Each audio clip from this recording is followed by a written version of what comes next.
Devaswom board മുൻ president പത്മകുമാറിനെ കുരുക്കി മുൻ Devaswom board അംഗത്തിന്റെ മൊഴി.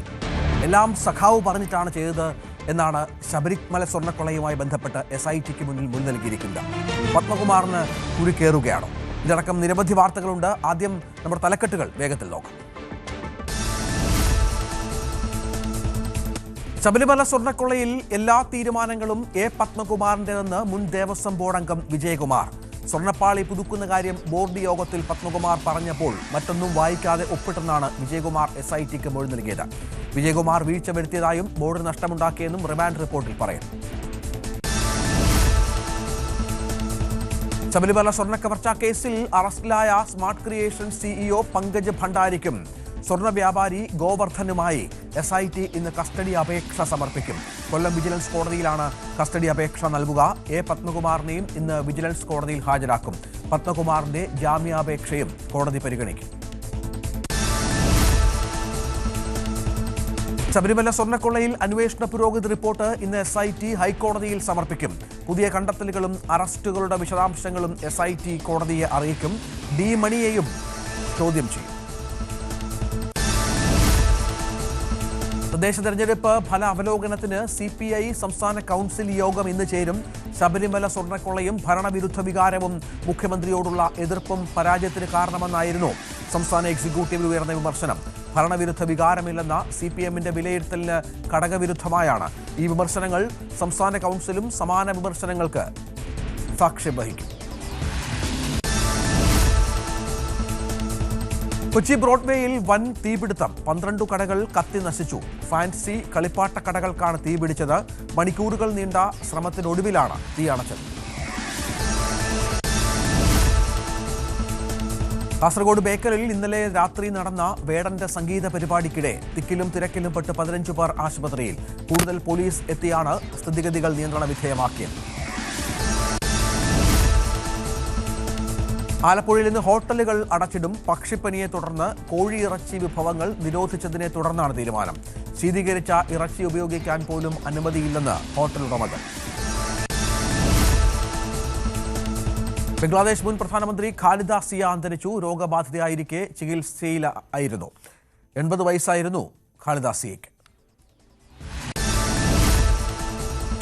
ഡൽഹിയിൽ വായു മലിനീകരണം അതിരൂക്ഷം. സ്ഥിതി വിലയിരുത്താൻ ഡൽഹി സർക്കാർ വിദഗ്ധ സമിതിയെ നിയോഗിച്ചു. നിലവിലെ സാഹചര്യങ്ങൾ വിലയിരുത്തി വായു മലിനീകരണം നിയന്ത്രിക്കാൻ നിർദ്ദേശങ്ങൾ നൽകണമെന്നാണ് സർക്കാർ സമിതിക്ക് നൽകിയിട്ടുള്ള ആവശ്യം. 93ാമത് ശിവഗിരി തീർത്ഥാടനത്തിന് തുടക്കം. തീർത്ഥാടനം ഉപരാഷ്ട്രപതി CP രാധാകൃഷ്ണൻ ഉദ്ഘാടനം ചെയ്യും. ഗവർണർ രാജേന്ദ്ര വിശ്വനാഥ് അർലേക്കർ മുഖ്യാതിഥിയാകും. മഹാതീർത്ഥാടന സമ്മേളനം നാളെ മുഖ്യമന്ത്രി പിണറായി വിജയൻ ഉദ്ഘാടനം ചെയ്യും. കർണാടക മുഖ്യമന്ത്രി സിദ്ധരാമയ്യ മുഖ്യ അതിഥിയാകും. മകരവിളക്ക് മഹോത്സവത്തിനായി വൈകിട്ട് 5 മണിക്ക് ശബരിമല ക്ഷേത്ര നട തുറക്കും. മന്ത്രി മഹേഷ് മോഹനരുടെ സാന്നിധ്യത്തിൽ മേൽശാന്തി ED പ്രസാദ് നട തുറക്കും. വളരെ പ്രധാനപ്പെട്ട വാർത്തയിലേക്ക് തന്നെ ആദ്യം. ശബരിമല സ്വർണ്ണക്കൊള്ളയിൽ എല്ലാ തീരുമാനങ്ങളും പത്മകുമാറിന്റെ എന്ന് മുൻ ദേവസ്വം ബോർഡ് അംഗം വിജയകുമാർ.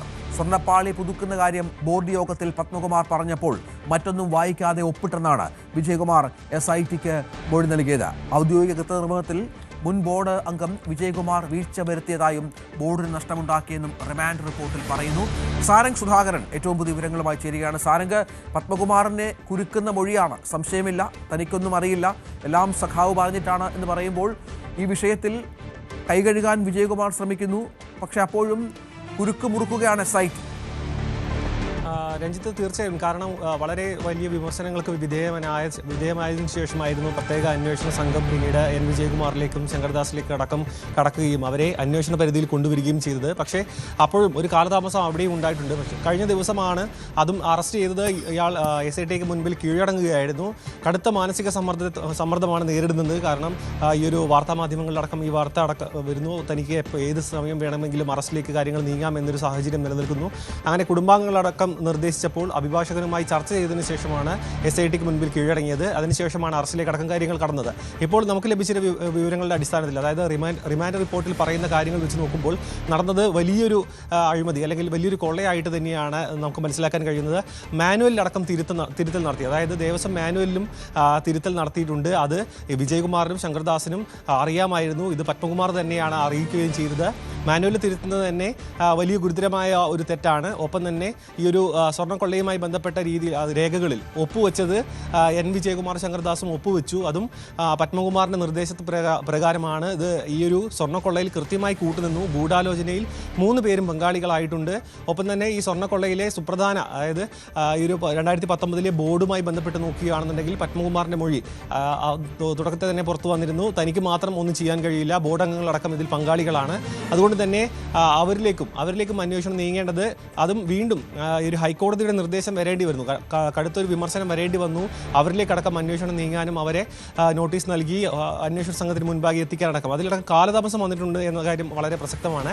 പക്ഷേ ഇങ്ങനെ നോക്കുകയാണെന്നുണ്ടെങ്കിൽ ഇനി ശങ്കർദാസിലേക്കും അടക്കം വളരെ പെട്ടെന്ന് തന്നെ എത്താൻ കഴിയുമെന്നാണ് മനസ്സിലാക്കുന്നത്. കാരണം വിജയകുമാറിന് ഇക്കാര്യത്തിൽ പങ്കുണ്ട് എന്ന് SIT കണ്ടെത്തിയിരിക്കുന്നു. അങ്ങനെയാണെങ്കിൽ ശങ്കർദാസിന് ഒരു കാരണവശാലും ഇതിൽ നിന്ന് മാറി നിൽക്കാൻ കഴിയില്ല.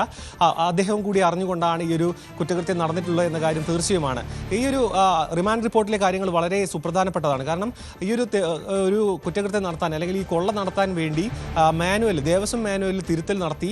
അത് പത്മകുമാർ പറഞ്ഞിട്ടുണ്ട്. അതായത് പത്മകുമാറിൻ്റെ നിർദ്ദേശമായിട്ടായിരുന്നു ഈ ഒരു മാനുവലിലെ തിരുത്തലടക്കം നടത്തിയത്.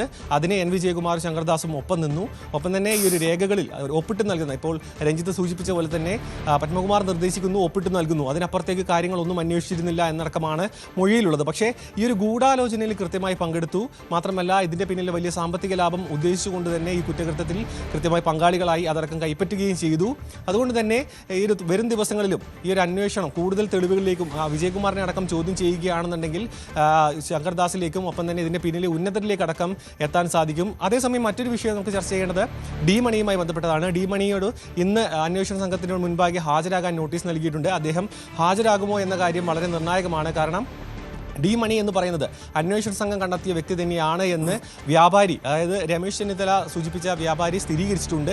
അതുകൊണ്ട് തന്നെ ഈ ഒരു ഡി മണി അല്ലെങ്കിൽ ദാവൂദ് മണി എന്ന് പറയുന്ന ആൾ ഇന്ന് അന്വേഷണ സംഘത്തിന് മുൻപാകെ എത്തുകയാണെന്നുണ്ടെങ്കിൽ ഈ ഒരു അന്വേഷണത്തിൻ്റെ പുതിയ തലത്തിലേക്ക് എത്താൻ കഴിയും. കാരണം അന്താരാഷ്ട്ര തട്ടിപ്പ് സംഘം, അന്താരാഷ്ട്ര പുരാവസ്തു തട്ടിപ്പ് സംഘവുമായി ബന്ധപ്പെട്ട് ഈ ഒരു അന്വേഷണം വഴിമുട്ടി നിൽക്കുന്ന ഒരു സാഹചര്യമുണ്ട്. മാത്രമല്ല ഈ ഒരു അന്വേഷണം മറ്റ് സംസ്ഥാനങ്ങളിലേക്കും ഒപ്പം തന്നെ രാജ്യാന്തര മാർക്കറ്റുകളിലേക്ക് എത്തേണ്ടതുണ്ട്. കാരണം ഈ ഒരു സ്വർണ്ണ ഉരുപ്പടികളായിക്കോട്ടെ, ഈ ഒരു മറ്റ് കടത്തിയ സ്വർണ്ണമായിക്കോട്ടെ, ഇതൊക്കെ കണ്ടെത്തേണ്ട ഒരു സാഹചര്യം നിലനിൽക്കുന്നുണ്ട്. കാരണം തൊണ്ടിമുതലാണ് ഈ കേസിലെ ഏറ്റവും പ്രധാനപ്പെട്ട ഒരു വസ്തുത എന്ന് പറയുന്നത്. തൊണ്ടിമുതലിലേക്ക് മുഴുവനായി എത്താൻ SITക്ക് ഇനിയും സാധിച്ചിട്ടില്ല. ഇത് പല വഴി കൈമാറിപ്പോയി. ഒരു തട്ടിപ്പ് നടന്നു, ഗൂഢാലോചന നടന്നു, കൃത്യമായി അവിടെ ഒരു അഴിമതി നടന്നു എന്ന കാര്യം മാത്രമാണ് ഇപ്പോൾ സ്ഥിരീകരിക്കാൻ കഴിഞ്ഞത്. പക്ഷേ ഈ ഒരു തട്ടിപ്പ് നടന്നതിൻ്റെ പിന്നിലെ ഈ ഒരു സാമ്പത്തിക നേട്ടം ഒപ്പം തന്നെ മറ്റ് നേട്ടങ്ങളടക്കം ഇത് എത്രത്തോളം വലിയ രീതിയിൽ ഇവർ പദ്ധതി ഇട്ടിരുന്നു. ഒപ്പം തന്നെ പത്മനാഭസ്വാമി ക്ഷേത്രത്തിലെ അടക്കം വിവരങ്ങൾ കഴിഞ്ഞ ദിവസം പുറത്തു വന്നിരുന്നു. ഇതിലേക്കടക്കം ഇനി അന്വേഷണം കടക്കേണ്ടതുണ്ട്. അതിൻ്റെ ഒരു തുടക്കമായി ഈ ഒരു N വിജയകുമാറിൽ നിന്നും ശങ്കർദാസിൽ നിന്നും കിട്ടുന്ന വിവരങ്ങളുടെ അടിസ്ഥാനത്തിൽ ഡി മണിയെ അടക്കം ചോദ്യം ചെയ്യുന്നു. അതിൽ നിന്ന് അങ്ങനെ അന്വേഷണം മുന്നോട്ട് കൊണ്ടുപോകാനാണ് ഇപ്പോൾ SIT പ്രത്യേക അന്വേഷണ സംഘം പ്രധാനമായും ഒപ്പം തന്നെ പങ്കുവെച്ചുകൊണ്ടിരിക്കുന്നത്. ഏതായാലും പത്മകുമാറിന് കൂടുതൽ ഉരുക്കാകുന്നു. വിജയകുമാറിന്റെ മൊഴി അനുസരിച്ച് താൻ ഒന്നും അറിഞ്ഞിട്ടില്ല, എല്ലാം പത്മകുമാർ പറഞ്ഞത് പ്രകാരമാണ് ചെയ്തത് എന്ന് പറഞ്ഞു വെക്കുകയാണ്. ശബരിമല സ്വർണ്ണ കവർച്ചാ കേസിൽ അറസ്റ്റിലായ സ്മാർട്ട് ക്രിയേഷൻ CEO പങ്കജ് ഭണ്ഡാരിക്കും സ്വർണ്ണ വ്യാപാരി ഗോവർദ്ധനുമായി SIT ഇന്ന് കസ്റ്റഡി അപേക്ഷ നൽകും. കൊല്ലം വിജിലൻസ് കോടതിയിലാണ് കസ്റ്റഡി അപേക്ഷ സമർപ്പിക്കുക. റിമാൻഡ് കാലാവധി കഴിയുന്നതിനെ തുടർന്ന് പത്മകുമാറിനെയും ഇന്ന് വിജിലൻസ് കോടതിയിൽ ഹാജരാക്കും. പത്മകുമാറിന്റെ ജാമ്യാപേക്ഷയും കോടതി പരിഗണിക്കുന്നുണ്ട്. വിനീഷ് വിവരങ്ങൾ പങ്കുവെക്കും. വിനീഷ്, കോടതിയുടെ നിരീക്ഷണമുണ്ട് അന്വേഷണത്തിൽ. നമുക്കറിയാം SIT കസ്റ്റഡിയിൽ വാങ്ങാൻ ഉദ്ദേശിക്കുന്നത് നിരവധി കാര്യങ്ങൾ ഇതുമായി ബന്ധപ്പെട്ട് ഗോവർദ്ധനിൽ നിന്നും പങ്കജ് ഭണ്ഡാരിയിൽ നിന്നും SITക്ക് ശേഖരിക്കാനുണ്ട്. അത് പരിഗണിക്കാനും അനുവദിക്കാനും തന്നെയല്ലേ സാധ്യത? തീർച്ചയായും രഞ്ജിത്ത്, അങ്ങനെ തന്നെയാണ്. കേസിൽ ദിവസങ്ങൾക്ക് മുൻപ് അറസ്റ്റിലായ സ്മാർട്ട് ക്രിയേഷൻസിന്റെ CEO പങ്കജ് ഭണ്ഡാരിയെയും ഗോവർദ്ധനെയും കൂടുതൽ ചോദ്യം ചെയ്യാനാണ് SITയുടെ നീക്കം. ഇവർക്കായി കൊല്ലം വിജിലൻസ് കോടതിയിലാണ് ഇന്ന് കസ്റ്റഡി അപേക്ഷ സമർപ്പിക്കുക. വരും ദിവസങ്ങളിലാകും കോടതി ഈ അപേക്ഷ പരിഗണിക്കുകയും ചെയ്യുക. കേസുമായി ബന്ധപ്പെട്ട് ആദ്യഘട്ടത്തിൽ അന്വേഷണം വഴിതിരിച്ചുവിടാൻ പ്രതികൾ ശ്രമിച്ചിരുന്നു എന്ന് SIT കണ്ടെത്തിയിരുന്നു. ഇവരുടെ അറസ്റ്റിന് ശേഷം നടത്തിയ ചോദ്യം ചെയ്യലിലാണ് നിർണായക വിവരങ്ങൾ SITക്ക് ലഭ്യമായത് പോലും. അതുപോലെ തന്നെ ഈ സ്വർണം വേർതിരിച്ച് സംബന്ധിച്ച് കൂടുതൽ വിവരങ്ങളിൽ കൂടുതൽ വ്യക്തത വരാനുണ്ട്. ഇതിനൊക്കെ വേണ്ടിയാകും ഇവരെ കസ്റ്റഡിയിൽ വാങ്ങുക. സ്മാർട്ട് ക്രിയേഷൻസ് കമ്പനിയിൽ നിന്നും വേർതിരിച്ച ഈ സ്വർണം ഗോവർദ്ധന്റെ കയ്യിൽ എത്തിയിരുന്നതായാണ് അന്വേഷണ സംഘം കണ്ടെത്തിയത്. ഇതിനെക്കുറിച്ച് കൂടുതൽ വ്യക്തത വരാനുണ്ട്. ഇതിനെല്ലാം വേണ്ടിയാകും ഇവരെ കസ്റ്റഡിയിൽ വാങ്ങി ചോദ്യം ചെയ്യുക എന്നാണ് ഇപ്പോൾ അറിയാൻ കഴിയുന്നത്. അതുപോലെ തന്നെ കേസിൽ അറസ്റ്റിലായ ദേവസ്വം ബോർഡ് മുൻ പ്രസിഡന്റ് CPM നേതാവുമായ A. പത്മകുമാറിനെയും ഇന്ന് കോടതിയിൽ ഹാജരാക്കും. റിമാൻഡ് കാലാവധി അവസാനിക്കുന്നതോടെയാണ് ഇന്ന് വിജിലൻസ് കോടതിയിൽ പത്മകുമാറിനെ ഹാജരാക്കുക. പത്മകുമാർ ജാമ്യ ഹർജി ഹൈക്കോടതിയിൽ മുൻപ് സമർപ്പിച്ചിരുന്നു. ഈ ഹർജി ഹൈക്കോടതി നിരസിച്ച സാഹചര്യമുണ്ടായിരുന്നു. ഇന്ന് പത്മകുമാറിന്റെ റിമാൻഡ് കാലാവധി തീരുന്നതോടുകൂടിയാണ് കൊല്ലം വിജിലൻസ് കോടതിയിൽ ഹാജരാക്കുന്നത്. അതോടൊപ്പം തന്നെ ജാമ്യ ഹർജിയും സമർപ്പിക്കുമെന്നാണ് നമുക്കറിയാൻ കഴിയുന്നത്. രഞ്ജിത്ത്,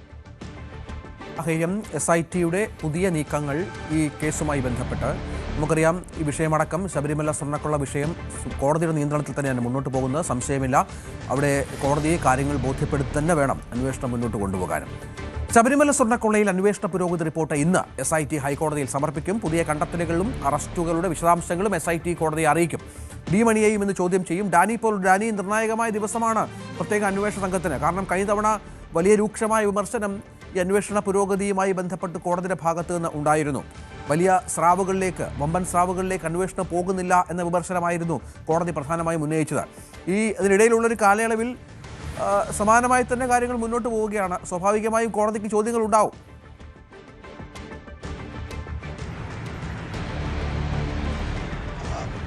രഞ്ജിത്ത്, തീർച്ചയായും കോടതിക്ക് ചോദ്യങ്ങളുണ്ടാകും. കഴിഞ്ഞ തവണ ചോദിച്ച ചോദ്യങ്ങളുടെ കടുപ്പം വലുതായിരുന്നു. കാരണം വലിയ രീതിയിൽ തന്നെ വിമർശനം മുന്നിൽ നിൽക്കുന്ന ചോദ്യങ്ങൾ തന്നെയായിരുന്നു ഉണ്ടായിരുന്നത്. പിന്നീട് അങ്ങോട്ട് SITയുടെ നേതൃത്വത്തിൽ പിന്നീട് ചില നീക്കങ്ങളും കാര്യങ്ങളും എല്ലാം ഉണ്ടായതും അതിനുശേഷമാണെന്നതുകൂടി നമ്മൾ ഓർക്കേണ്ടതുണ്ട്.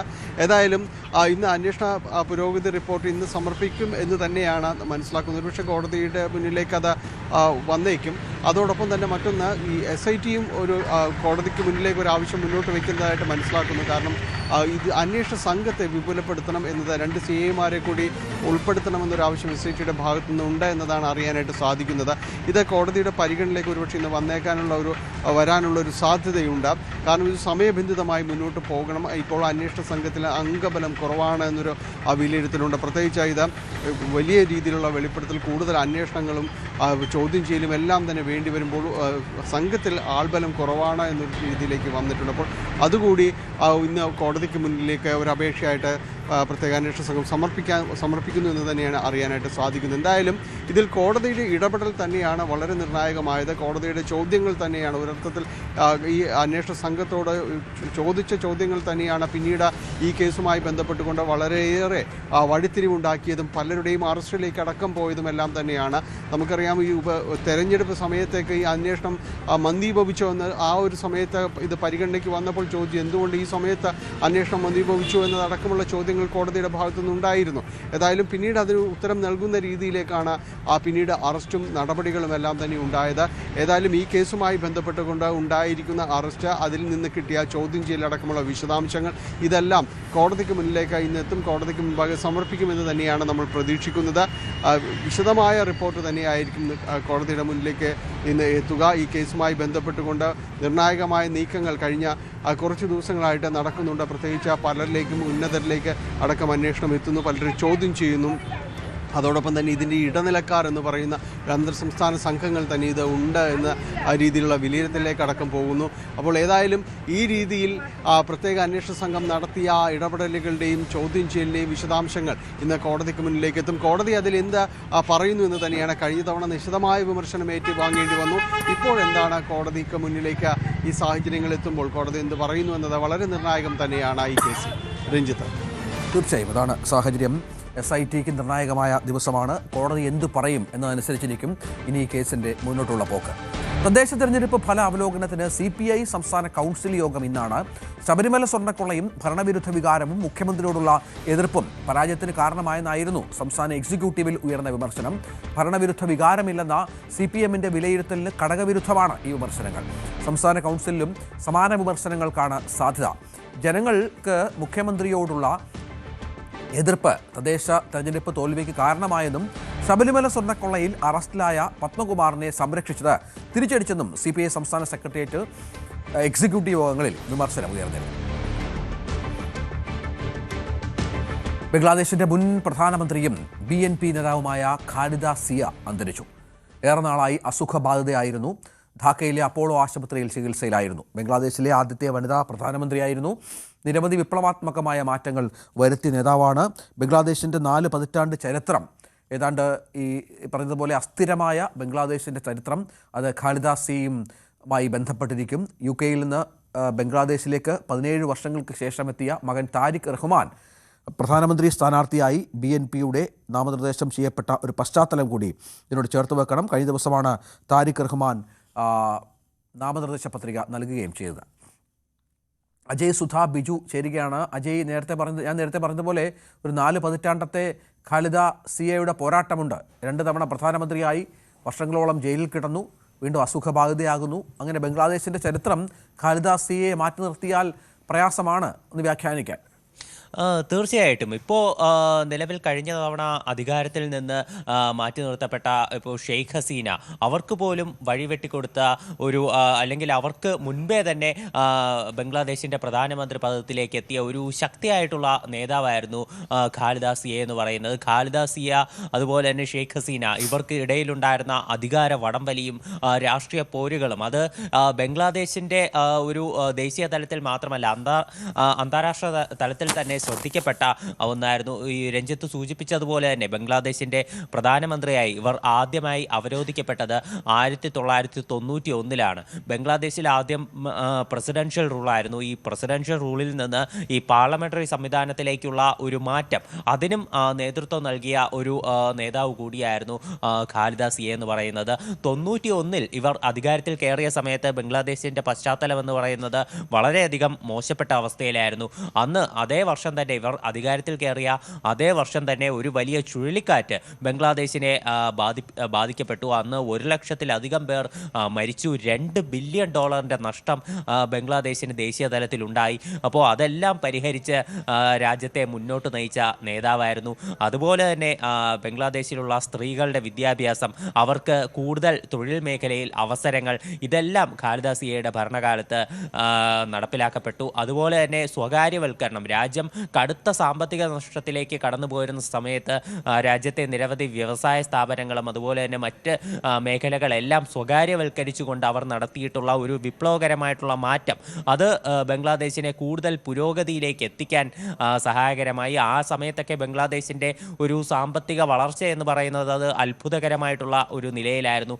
അതുപോലെ തന്നെ പ്രധാനപ്പെട്ടതാണ് അവിടുത്തെ വിദ്യാഭ്യാസ മേഖലയുടെ പുരോഗതിക്കായി ഇവർ നിരവധി പ്രവർത്തനങ്ങൾ നടത്തി. എന്നാൽ അതേസമയം തന്നെ നിരവധി അഴിമതി കേസുകളും ഖാലിദ സിയയ്ക്കെതിരെ ഉണ്ടായിരുന്നു. 2014-ലാണ് ഇതിനായി ഇവർ ആദ്യം കുറ്റവിചാരണ ചെയ്യപ്പെട്ടത്. തുടർന്ന് 2018-ൽ ഇവർ ജയിലിൽ അടയ്ക്കപ്പെട്ടു. ഈ നിരവധി സാമ്പത്തിക ക്രമക്കേടുകളും അതുപോലെ തന്നെ ഈ ദുരിതാശ്വാസ പ്രവർത്തനങ്ങൾ, അതുപോലെ തന്നെ ചാരിറ്റി പ്രവർത്തനങ്ങൾ, ഇവയ്ക്കായുള്ള ധനം മറ്റ് കാര്യങ്ങൾക്കായി ദുർവിനിയോഗം ചെയ്തു എന്നുള്ള ആരോപണങ്ങളെല്ലാമാണ് പ്രധാനമായിട്ടും ഇവർക്കെതിരെ വന്നത്.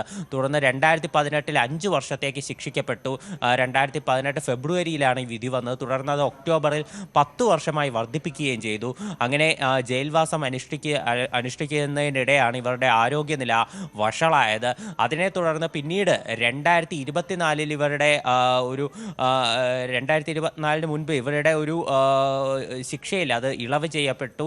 2024-ലാണ് ഇവർ ജയിൽ മോചിതയാകുന്നത്. അതിനുശേഷം ബംഗ്ലാദേശിൻ്റെ സുപ്രീം കോടതി ഇവർക്കെതിരെയുള്ള എല്ലാ വകുപ്പുകളും അത് റദ്ദാക്കുക ഉൾപ്പെടെ ചെയ്തിരുന്നു. ഇവരുടെ ആരോഗ്യനില നേരത്തെ തന്നെ മോശമായിരുന്നു. കടുത്ത ശ്വാസമുട്ടൽ, അതുപോലെ തന്നെ ഹൃദ്രോഗം, ബ്രോങ്കൈറ്റിസ്, ലിവർ സിറോസിസ് എന്നീ അസുഖങ്ങൾ കാരണം ഇവർ ചികിത്സയിലായിരുന്നു. ഇവരെ കാണാൻ കാണാൻ വേണ്ടിയിട്ടാണ് മകനായിട്ടുള്ള ഖാലിദ് റഹ്മാൻ അദ്ദേഹം UK-യിൽ 17 വർഷത്തെ UK വാസത്തിന് ശേഷം തിരിച്ചെത്തുന്നത്.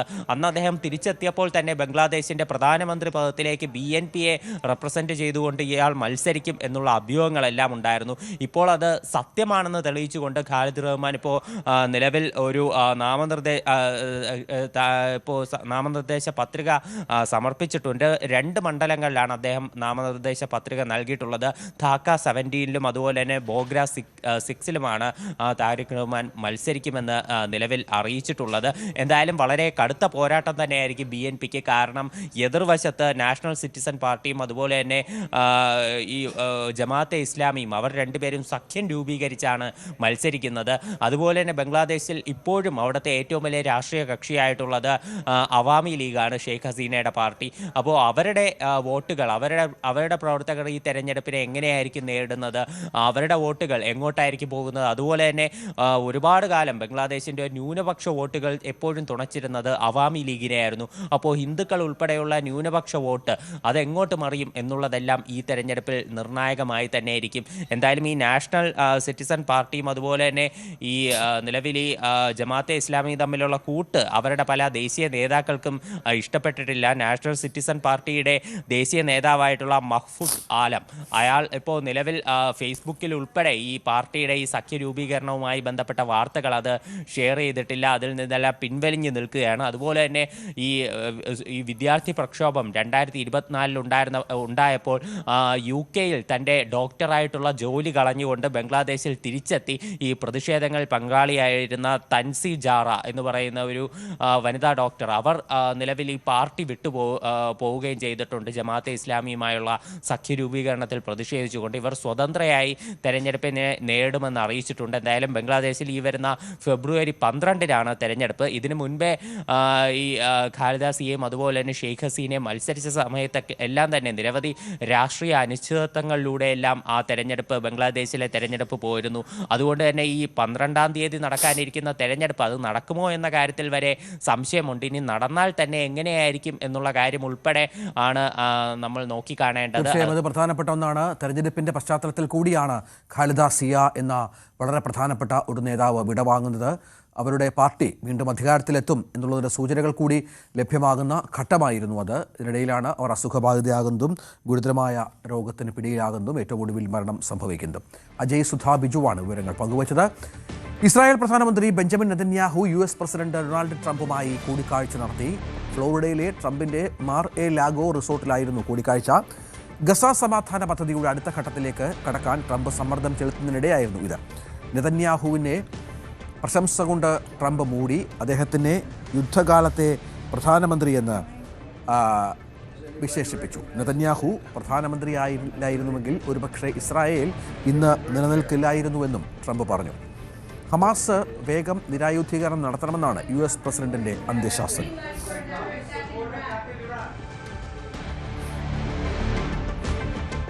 കാസർഗോഡ് ബേക്കറിൽ ഇന്നലെ രാത്രി നടന്ന വേടന്റെ സംഗീത പരിപാടിക്കിടെ തിക്കിലും തിരക്കിലും പെട്ട് 15 പേർ ആശുപത്രിയിൽ. കൂടുതൽ പോലീസ് എത്തിയാണ് സ്ഥിതിഗതികൾ നിയന്ത്രണ വിധേയമാക്കിയത്. KB ബൈജു വിവരങ്ങൾ പങ്കുവെക്കുകയാണ്. ബൈജു, സാധാരണ ഈ വേടന്റെ പരിപാടിയിലൊക്കെ വലിയ ആൾത്തിരക്കുണ്ടാകാറുണ്ട്. ഇന്നലെ എന്താണ് സംഭവിച്ചത്? ട്രെയിൻ തൊട്ടടുത്ത് റെയിൽവേ ട്രാക്ക് ഉണ്ടായിരുന്നു. അവിടെ ഈ പ്രശ്നത്തിൽ പെട്ട ഒരാൾ മരിച്ചു, ട്രെയിൻ തട്ടി എന്നൊക്കെയുള്ള വിവരങ്ങളും പുറത്തു വരുന്നുണ്ട്. ബേക്കൽ ബീച്ച് ഫെസ്റ്റിവലിനോടനുബന്ധിച്ച് സംഘടിപ്പിച്ച റാപ്പർ വേടന്റെ പരിപാടിക്കിടെയാണ് നിരവധി ആളുകൾക്ക് ശാരീരിക അസ്വസ്ഥമുണ്ടായത്. ഇതിൽ 6 പേർ ശ്വാസ തടസ്സമുണ്ടായതിനെ തുടർന്ന് ചികിത്സ തേടിയാണ് ജില്ലാ പോലീസ് നൽകുന്ന വാർത്താക്കുറിപ്പിൽ പറഞ്ഞത്. ഏതായാലും ഇവർ ആശുപത്രി വിട്ടിട്ടുണ്ട്. ഇന്നലെ രാത്രി 9 മണിയോടുകൂടി പരിപാടി ആരംഭിക്കുമെന്നാണ് പറഞ്ഞതെങ്കിലും 9:40 വേടൻ സ്റ്റേജിലെത്തിയത്. വലിയ തോതിലുള്ള ആൾക്കൂട്ടമുണ്ടായി. അതായത് ഈ സ്ഥലത്ത് ഉൾക്കൊള്ളാൻ കഴിഞ്ഞതിനേക്കാളും കൂടുതൽ ആളുകൾ ഈ പരിപാടിക്ക് എത്തിയതാണ് ഇത്തരത്തിലൊരു സംഭവം ഉണ്ടായത്. ബാരിക്കാഡ് മറിച്ചിട്ട് മുൻവശത്തേക്ക് എത്താൻ ശ്രമിച്ച ഇടെയാണ് ഇത്തരത്തിൽ ആളുകൾക്ക് വലിയ തോതിലുള്ള ശാരീരിക അസ്വസ്ഥമുണ്ടായത്. സ്ത്രീകളും കുട്ടികൾക്കും മാത്രമായി പ്രത്യേക സൗകര്യമൊരുക്കിയിരുന്നു. ആ സ്ഥലത്തേക്ക് പുറകിൽ നിന്നവർ തള്ളിക്കയറിയതോടുകൂടിയാണ് ഇത്തരത്തിലൊരു സംഭവം ഉണ്ടായത്. എന്തായാലും പോലീസിന്റെ കൃത്യമായ ഇടപെടൽ ഒരു വലിയ ദുരന്തം ഉണ്ടായി എന്ന് പറയേണ്ടി വരും. ഇതിനിടയിലും വളരെ ദുഃഖകരമായ ഒരു വാർത്ത, ഈ പരിപാടിക്ക് എത്താൻ റെയിൽപാളം മുറിച്ച് കടക്കുന്നതിനിടെ ഒരു യുവാവ് ട്രെയിൻ തട്ടി മരിച്ചു എന്നതാണ്. അതായത് പൊയ്നാച്ചി സ്വദേശി ശിവാനന്ദയാണ്, 19 വയസ്സുകാരനാണ്. ശിവാനന്ദയാണ് ഇത്തരത്തിൽ മരണപ്പെട്ടത്. ഈ റെയിൽപാളം മുറിച്ച് കടന്നാലും ഈ ഒരു പരിപാടിയുടെ വേദിക്കരികിലേക്ക് എത്താം. അങ്ങനെ നിരവധി ആളുകളാണ് റെയിൽപാളം മുറിച്ച് ഈ ഒരു വേദിക്കരികിലേക്ക് എത്തിയത്. കാസർഗോഡ് ജില്ലയിൽ നിന്ന് മാത്രമല്ല മറ്റ് ജില്ലകളിൽ നിന്നുമൊക്കെ ആളുകൾ നേരത്തെ തന്നെ 2 മണി 3 മണിയോടുകൂടി തന്നെ ഈ വേദി പരിപാടി നടക്കുന്നിടത്തേക്ക് എത്തിയിരുന്നു. അങ്ങനെ ആളുകൾ എത്തുന്നതിന് പുറമെ വൈകിട്ടോടുകൂടി ഈ കാസർഗോഡ് ജില്ലയിൽ നിന്നുള്ള കൂടുതൽ ആളുകളും എത്തിയതോടുകൂടി പുറകിൽ നിൽക്കുന്ന ആളുകൾക്ക് മുൻവശത്തേക്ക് എത്താൻ തള്ളിക്കയറിയതോടുകൂടിയാണ് ബാരിക്കാഡ് ഉൾപ്പെടെ മറിച്ചിരുന്ന സാഹചര്യം ഉണ്ടായത്. സ്ത്രീകൾക്കും കുട്ടികൾക്കും ഇരിക്കാൻ പ്രത്യേക സ്ഥലം ഒരുക്കിയിരുന്നു. ആ പ്രദേശത്തേക്കാണ് ആളുകൾ ഇത്തരത്തിൽ തള്ളിക്കയറിയത്. എന്തായാലും പോലീസ് കൃത്യസമയമായ ഇടപെടലുണ്ടായി. കൂടുതൽ പോലീസിനെ എത്തിച്ചു. ജില്ലാ പോലീസ് മേധാവി നേരിട്ട് സ്ഥലത്തെത്തി സ്ഥിതിഗതികൾ നിയന്ത്രണ വിധേയമാക്കി. വലിയൊരു ദുരന്തം ഒഴിവായി എന്ന് തന്നെ പറയേണ്ടി വരും. റാപ്പർ വേടൻ സ്റ്റേജിലെത്തിയതോടുകൂടി വലിയ ആളുകൾ ഇത്തരത്തിൽ ആവേശത്തോടുകൂടി മുൻവശത്തേക്ക് തള്ളിക്കയറുന്ന സാഹചര്യമാണ് ഉണ്ടായത്. എന്തായാലും പരിപാടി പോലീസിന്റെ കൃത്യമായ ഇടപെടലിൽ പരിപാടി പൂർത്തിയാക്കുന്ന സാഹചര്യമാണ് ഉണ്ടായത്.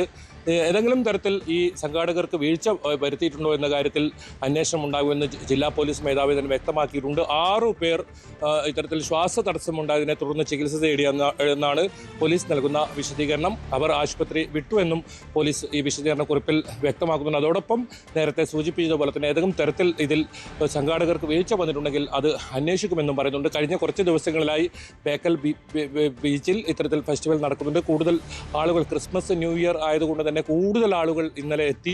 അത് നിയന്ത്രിക്കാൻ കഴിയുന്നതിനും വലിയ ജനക്കൂട്ടമാണ് എത്തിയത്.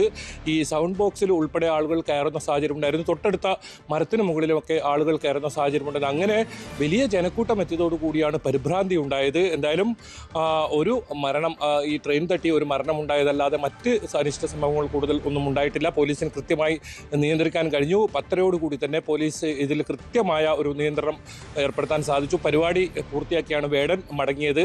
ഇനിയും വരും ദിവസങ്ങളിലും ന്യൂ ഇയറോടനുബന്ധിച്ചും ഈ ബേക്കൽ ബീച്ചിൽ പരിപാടി നടക്കുന്നുണ്ട്. പ്രധാനപ്പെട്ട ആളുകളുടെ ഗാനമേളയൊക്കെ നടക്കുന്നുണ്ട്. അതുകൊണ്ട് തന്നെ ഇന്നു മുതൽ പോലീസിന്റെ കൂടുതൽ നിയന്ത്രണം ഉണ്ടാകുമെന്ന് തന്നെയാണ് അറിയിച്ചിട്ടുള്ളത്. ഇത് CH കുഞ്ഞമ്പു MLA, ഉദുമ MLAയുടെ നേതൃത്വത്തിലുള്ള സംഘാടക സമിതിയാണ് ഇത്തരത്തിലൊരു പരിപാടി സംഘടിപ്പിക്കുന്നത്. കഴിഞ്ഞ ദിവസങ്ങളിലൊക്കെ വളരെ സമാധാനപരമായി ഭംഗിയായി തന്നെ ഈ പരിപാടി നടന്നിരുന്നു. പക്ഷേ വേടന്റെ പരിപാടി ആയതുകൊണ്ട് തന്നെ കൂടുതൽ ആളുകൾ മറ്റു ജില്ലകളിൽ നിന്ന് ഉൾപ്പെടെ നേരത്തെ തന്നെ എത്തുന്ന സാഹചര്യമുണ്ടായി. ഏറ്റവും അവസാനമായി എത്തിയവർക്ക് പരിപാടി കാണാൻ പോലും സാധിക്കാത്ത പുറകിൽ നിൽക്കേണ്ട സാഹചര്യം വരുന്നു. ഇവർ മുന്നിലേക്ക് തള്ളിക്കയറിയതാണ് ഇങ്ങനെയൊരു സംഭവത്തിലുണ്ടായത്. സ്ത്രീകളും കുട്ടികളും ഉൾപ്പെടെ വലിയൊരു ആൾക്കൂട്ടം തന്നെ ഉണ്ടായി എന്ന് പറയേണ്ടി വരും. ഇത് പള്ളിക്കര ബീച്ച് കടലിനോടനുബന്ധിച്ചും അതോടൊപ്പം റെയിൽപാളത്തിനെയും ഇടയിൽ നിൽക്കുന്ന ഒരു സ്ഥലമാണ്.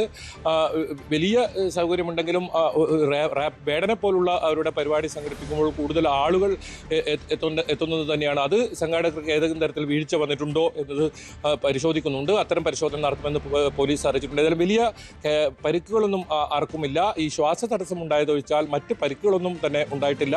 പോലീസിന് കൃത്യമായ ഇടപെടൽ ഉണ്ടായി. അത് സ്ഥിതിഗതികൾ നിയന്ത്രണ വിധേയമാക്കി. ആദ്യത്തെ ഒരു അരമണിക്കൂറോളം വലിയ തോതിലുള്ള ആശങ്കയായിരുന്നു. ആംബുലൻസ് ഉൾപ്പെടെ ഈ സ്ഥലത്തെത്തുകയും അങ്ങനെ ആശുപത്രിയിലേക്ക് ആളുകളെ കൊണ്ടുവന്നൊക്കെ സാഹചര്യം ഉണ്ടായിരുന്നു. അത് വലിയ പരിഭ്രാന്തിക്ക് ഇടയാക്കി. എന്തായാലും പോലീസ് കൃത്യമായി ഇടപെട്ട് വളരെ സമാധാനപരമായി തന്നെ ഈ പരിപാടി പൂർത്തിയാക്കുന്ന സാഹചര്യമാണ് ഉണ്ടായത്. ഇന്ന് നടക്കുന്നയോ അതുപോലെ തന്നെ ഇനി വരും ദിവസങ്ങളിൽ നടക്കുന്ന പരിപാടിക്കും പോലീസ് സുരക്ഷ കൂടുതൽ കർശനമാക്കും. ഈ പ്രധാന വാതിൽ വഴി മാത്രമേ, അല്ലെങ്കിൽ പ്രധാന കവാടം വഴി മാത്രമേ ഇത് അകത്തേക്ക് കയറാവൂ എന്നൊരു നിർദ്ദേശം നൽകിയിട്ടുണ്ട്. റെയിൽപാളം മുറിച്ച് കിടക്കുന്ന അപകടകരമായ സാഹചര്യമാണ്. പല സ്ഥലങ്ങളിലും റെയിൽപാളത്തിൽ ഇത്തരത്തിൽ ബാരിക്കാഡ് ഉൾപ്പെടെ സ്ഥാപിച്ചിട്ടുണ്ടെങ്കിൽ അതൊക്കെ മറികടന്ന് ഈ ഒരു പള്ളിക്കര ബീച്ചിനകത്തേക്ക് കയറുന്ന സാഹചര്യമാണ് ഇന്നലെ ഉണ്ടായത്. ഇതിൽ മറ്റ് പല പരിപാടികളും പകലും രാത്രിയുമായി ഈ ബീച്ച് ഫെസ്റ്റിവലിനോടനുബന്ധിച്ച് നിരവധി പരിപാടികളുണ്ട്. അങ്ങനെ എത്തിയ ആളുകളുണ്ട്, വേടനെ കാണാൻ എത്തിയ ആളുകളുണ്ട്. അങ്ങനെ വലിയ തോതിലുള്ള ഒരു ജനക്കൂട്ടം ഒഴുകിയെത്തുന്ന ഒരു സാഹചര്യം ഇന്നലെ രാത്രി ഉണ്ടായി. ഏതായാലും പോലീസ് ഈ കാര്യത്തിൽ കൃത്യമായി ഇടപെട്ടു.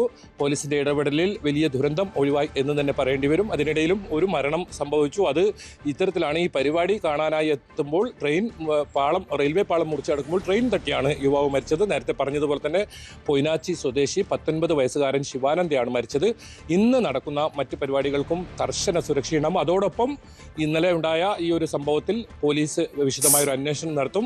സംഘാടകർക്ക് ഏതെങ്കിലും തരത്തിൽ വീഴ്ച വന്നിട്ടുണ്ടോ എന്ന കാര്യത്തിലും അന്വേഷണം ഉണ്ടാകുമെന്നാണ് ജില്ലാ പോലീസ് മേധാവി അറിയിച്ചിട്ടുള്ളത്. KV ബൈജുവാണ് വിവരങ്ങൾ പങ്കുവച്ചത്. കൊച്ചി ബ്രോഡ്വേയിൽ വൻ തീപിടുത്തമുണ്ടായി. 12ഓളം കടകളാണ് കത്തി നശിച്ചത്. ഫാൻസി കളിപ്പാട്ട കടകൾക്കാണ് തീപിടിച്ചത്. മണിക്കൂറുകൾ നീണ്ട ശ്രമത്തിനൊടുവിൽ തീ അണച്ചു. തീ പടർന്നത് സമീപത്തെ മാലിന്യ കൂമ്പാരത്തിൽ നിന്നാണെന്നാണ് സംശയം. ഡാനി പോൾ ചേരുന്നു. ഡാനി, വലിയ ആശങ്കയായിരുന്നു തുടക്കത്തിൽ, പക്ഷേ ഇപ്പോൾ തീ അണയ്ക്കുന്ന സാഹചര്യം, സ്ഥിതിഗതികൾ നിയന്ത്രണ വിധേയമായി. ഒരുപാട് നാശനഷ്ടങ്ങൾ സംഭവിച്ചിട്ടുണ്ട് എന്നാണ് മനസ്സിലാക്കുന്നത്. പുലർച്ചയോടുകൂടിയാണ് ബ്രോഡ്വേയിൽ ഈ ഭാഗത്ത് ശ്രീധർ തിയേറ്ററോട് ചേർന്നുള്ള ഈ ഭാഗത്ത് കൂടുതലും ഫാൻസി സ്റ്റോഴ്സുകളുടെ ഭാഗത്ത് തീപിടുത്തമുണ്ടായത്. ആ തീപിടുത്തത്തിൽ ഈ ഷോപ്പിംഗ് കോംപ്ലക്സിന്റെ മുകളിലും താഴെയുമായി പ്രവർത്തിക്കുന്ന കടകൾക്കാണ് കൂടുതലും നാശനഷ്ടങ്ങൾ ഉണ്ടായത്. ഈ ഭാഗത്തുണ്ടായിരുന്ന 2 കടകൾ ഏതാണ്ട് പൂർണ്ണമായും തന്നെ കത്തി നശിച്ചു. ഉത്സവ സീസണായിരുന്നു. പ്രത്യേകിച്ച് ക്രിസ്മസ് പുതുവത്സരം പ്രമാണിച്ചുകൊണ്ട് വലിയ രീതിയിൽ സ്റ്റോക്കും കാര്യങ്ങളും ക്രമീകരിച്ചിട്ടുണ്ടായിരുന്നു. അതുകൊണ്ട് തന്നെ ഇവരുടെ നഷ്ടം വലുതാണ്. വലിയ രീതിയിലുള്ള ഒരു നഷ്ടമാണ് ഉണ്ടായിരിക്കുന്നത്. എങ്ങനെയാണ് തീ പടർന്നത് അല്ലെങ്കിൽ തീ പിടിച്ചത് എന്നത് സംബന്ധിയായ കാര്യങ്ങളിൽ കൂടുതൽ പരിശോധനകൾ വേണമെന്നാണ് പോലീസും അഗ്നിരക്ഷാസേനയും അറിയിച്ചിരിക്കുന്നത്. ഈ ഭാഗത്ത് പൊതുവിൽ വേസ്റ്റ്, ഇതിന്റെ ഒരു പ്ലാസ്റ്റിക് വേസ്റ്റുകളും മറ്റു മാലിന്യങ്ങളും കൂട്ടിയിടുന്ന ഒരു പതിവ് ചിലപ്പോഴെങ്കിലും അത് തീ കത്തിക്കുന്ന രീതിയെല്ലാം ഉണ്ടായതായിട്ടാണ് പറയുന്നത്. അപ്പോൾ അത്തരമൊരു സാധ്യതകൾ പരിശോധിക്കുന്നുണ്ട്. ഒപ്പം തന്നെയും ഷോർട്ട് സർക്യൂട്ടിനുള്ള സാധ്യത തള്ളിക്കളയുന്നില്ല എന്നതാണ് അഗ്നിരക്ഷാസേന ഉദ്യോഗസ്ഥർ അറിയിക്കുന്നത്. കൂടുതൽ പരിശോധനകൾ ഇക്കാര്യത്തിൽ വേണമെന്നതാണ് അവരുടെ ഒരു നിലപാട്. ബ്രോഡ്വേ ഭാഗത്ത് തീപിടുത്തമുണ്ടാകുന്നത് ഇതിനു മുൻപും പല തവണയും തന്നെ ബ്രോഡ്വേ കേന്ദ്രീകരിച്ചുകൊണ്ട് പലപ്പോഴും തീപിടുത്തങ്ങൾ ഉണ്ടായിട്ടുണ്ട്. വലിയ രീതിയിലേക്ക് അപകട ഭീഷണി ഉയർത്തുന്ന സാഹചര്യങ്ങൾ പലപ്പോഴും ഉണ്ടായിട്ടുണ്ട്. ഇത്തവണ മറ്റു രീതികളിലേക്ക്, ഈ ഒരു ഷോപ്പിംഗ് കോംപ്ലക്സിലേക്ക് മാത്രം ഇത് ഒതുങ്ങി നിന്നു എന്നത് മാത്രമാണ് ഭാഗ്യവും. അതോടൊപ്പം തന്നെ വലിയ രീതിയിലുള്ള ഫയർഫോഴ്സിന്റെ കഠിന പരിശ്രമവും എല്ലാം കൊണ്ട് തന്നെയാണ് ഈ രീതിയിലേക്ക് അവസാനിക്കുന്നത്. ഇപ്പോൾ വസ്തുക്കൾ കത്തി നശിച്ചു. ജില്ലാ കളക്ടർ അവിടെ എത്തി സ്ഥലം സന്ദർശിച്ച് മടങ്ങുകയാണ്. ബ്രോഡ്വേയിൽ വലിയ തീപിടുത്തമുണ്ടായി എന്നുള്ളതാണ്. ഡാന, കളക്ടർ എത്തി നാശനഷ്ടങ്ങൾ വിലയിരുത്തുന്നു. വ്യാപാരികൾക്ക് മിഡ്നൈറ്റ് 1:30 ഇൻഫർമേഷൻ കിട്ടിയത്. അത് പ്രകാരം ഒരു 8 ഫയർ ടെൻഡേഴ്സ് ഇവിടെ വന്നിരുന്നു. ഒരു 2:30, 3 o'clock വരെ ഫയർ ആൻഡ് റെസ്ക്യൂയുടെ ടീം ഇവിടെ ഉണ്ടായിരുന്നു. And they were able to successfully able to control the fire. പേഴ്സൺക്കൊന്നും ആയിട്ടില്ല, പക്ഷേ കുറെ നാശനഷ്ടങ്ങൾ സംഭവിച്ചിട്ടുണ്ട്. So we'll have a meeting today and ഇന്ന നാളേലി ആൻഡ് വാട്ട് പ്രിവെൻഷൻ ആക്ടിവിറ്റീസ് എടുക്കാൻ പറ്റുമെന്ന് നമുക്ക് നോക്കാം. മാത്തേർ ബസാറിൽ ഇങ്ങനെ നമ്മൾ ഇനിഷ്യേറ്റീവ് എടുത്തിരുന്നു. സബ് കളക്ടറുടെ നേതൃത്വത്തിൽ ഒരു ടീം പോയിട്ട് പരിശോധിച്ചിരുന്നു. Sub collector and corporation officials, പിന്നെ electrical inspectorate and fire and rescue combined ആയിട്ട് ജോയിന്റ് ഇൻസ്പെക്ഷൻ നടത്തി കുറെ സജഷൻസ് അവർക്ക് പറഞ്ഞിരുന്നു. പക്ഷേ അവർ പാലിച്ചിട്ടില്ലായിരുന്നു. ആൻഡ് ആഫ്റ്റർ ദാറ്റ് നമ്മൾ DDMA ആക്ട് 33 പ്രകാരം നമ്മൾ നോട്ടീസ് ഇഷ്യൂ ചെയ്തു കോർപ്പറേഷൻ സെക്രട്ടറിനെ ദ ടേക്ക് ആക്ഷൻ അഗെയിൻസ്റ്റ് എന്ന് പറഞ്ഞിട്ട് ഒരു കടകൾക്കെതിരെ മേത്തർ സ്ട്രീറ്റിൽ. So we will see what ഒരു ജോയിന്റ് ടീം വന്നിട്ട് വിസിറ്റ് ചെയ്തിട്ട് വാട്ട് പ്രിവെന്റീവ് ആക്ഷൻസ് എടുക്കാൻ പറ്റും അത് നമുക്ക് നോക്കാം. അല്ല, ഇപ്പോൾ ഇല്ല. വി നീഡ് ടു നോ എങ്ങനെ ഫയർ സ്റ്റാർട്ടായി എന്ന് പറഞ്ഞിട്ട് നമുക്ക് കൃത്യമായിട്ടുള്ള ഇൻഫർമേഷൻ ഇല്ല. But we will send A team and ടീമിനെ അയച്ചിട്ട് എങ്ങനെ ഇത് സംഭവിച്ചു, what preventive activities can be taken എന്ന് നമുക്ക് നോക്കാം. അതെ, തീർച്ചയായിട്ടും. ഡാനി ഇപ്പോൾ ഉണ്ട്. ഡാനി, കളക്ടർ അവിടെ എത്തി കാര്യങ്ങൾ വിലയിരുത്തി മടങ്ങുകയാണ്. വ്യാപാരികൾ എന്താണ് ബോധിപ്പിച്ചത്? നാശനഷ്ടങ്ങൾ ഒരുപാട് സംഭവിച്ചു, നഷ്ടപരിഹാരം വേണം. എന്താണ് ഈ സംഭവത്തിന് ഇടയാക്കിയത് എന്ന കാര്യത്തിലൊരു വ്യക്തത വന്നിട്ടുണ്ടോ?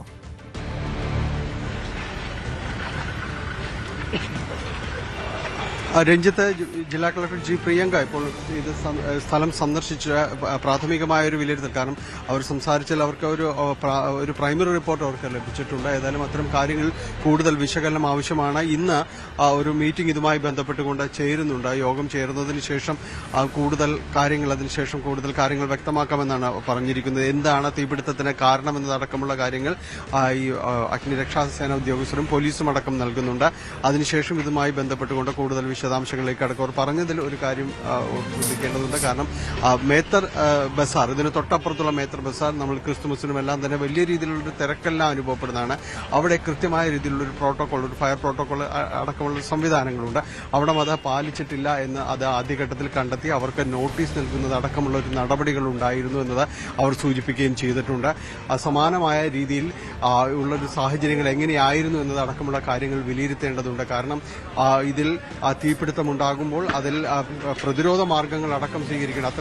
അത്തരം സാഹചര്യങ്ങളിലേക്ക് പോകാതെയുള്ള മുൻകരുതലുകൾ അടക്കം സ്വീകരിക്കേണ്ടതുണ്ട്. അവിടെ മേത്തർ സ്ട്രീറ്റിൽ, വലിയ രീതിയിലുള്ള മേത്തർ സ്ട്രീറ്റിൽ അത് തുടക്കത്തിൽ ഉണ്ടായിരുന്നില്ല. അവർക്ക് നോട്ടീസ് നൽകുകയും ചെയ്തു. ഇവിടെ അത്തരം കാര്യങ്ങളോ വീഴ്ചകളോ ഉണ്ടായിട്ടുണ്ടോ എന്ന് അതും പരിശോധിക്കും. നഷ്ടപരിഹാരം എന്നതിനൊപ്പം തന്നെ ഇത്തരം കാര്യങ്ങൾ കൂടി ചേർത്ത് പരിശോധിക്കപ്പെടേണ്ടതുണ്ട് എന്ന് തന്നെയാണ് അവർ വ്യക്തമാക്കുന്നത്. കാരണം വലിയ രീതിയിലുള്ള സാധനങ്ങളും മറ്റും ഇവിടെ സ്റ്റോക്ക് ചെയ്തിരുന്നു, വലിയൊരു യാർഡ് പോലെ പ്രവർത്തിച്ചിരുന്നു. അപ്പോൾ തീപിടുത്ത സാഹചര്യങ്ങൾ ഒഴിവാക്കേണ്ടതുണ്ട് എന്ന് വന്നാലും അപ്പോൾ അത്തരം കാര്യങ്ങൾ കൂടി അവർ പരിശോധിക്കുമെന്ന് തന്നെയാണ് പറഞ്ഞിരിക്കുന്നത്. വളരെ ഗുരുതര സ്വഭാവമുള്ള രീതിയിൽ തന്നെയാണ് ഈ സംഭവത്തെയും കാണുന്നതെന്ന് പറയുന്നത്. പ്രത്യേകിച്ച് നഗരമധ്യത്തിന് ഉള്ള ഒരു സ്ഥലമാണ്, അവിടെയാണ് ഈ രീതിയിൽ തീപിടുത്തമുണ്ടായത്. ഭാഗ്യം കൊണ്ട് മാത്രമാണ് ആളപായം മറ്റും ഒഴിവായത്. വലിയ രീതിയിലേക്കുള്ള തീപിടുത്തം ആകേണ്ടതാണ്.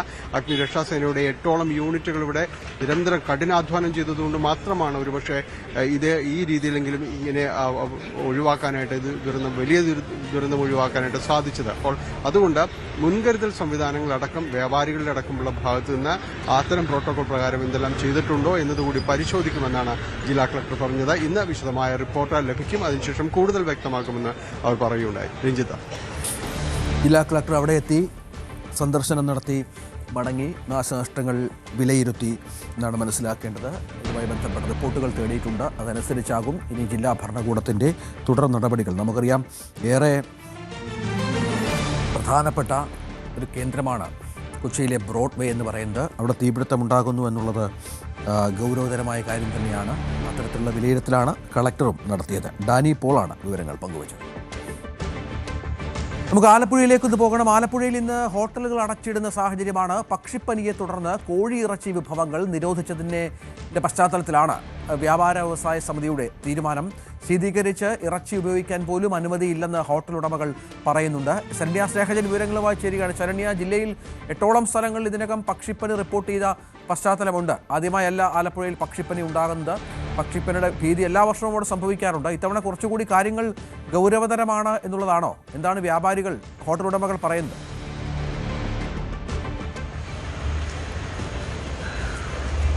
രഞ്ജിത്ത്, 1500ഓളം വരുന്ന ഹോട്ടൽ ആൻഡ് റെസ്റ്റോറൻറ്റ് അസോസിയേഷന്റെ നേതൃത്വത്തിലുള്ള സ്ഥാപനങ്ങളാണ് ഇന്ന് ആലപ്പുഴ ജില്ലയിൽ അടച്ചിടുന്നത്.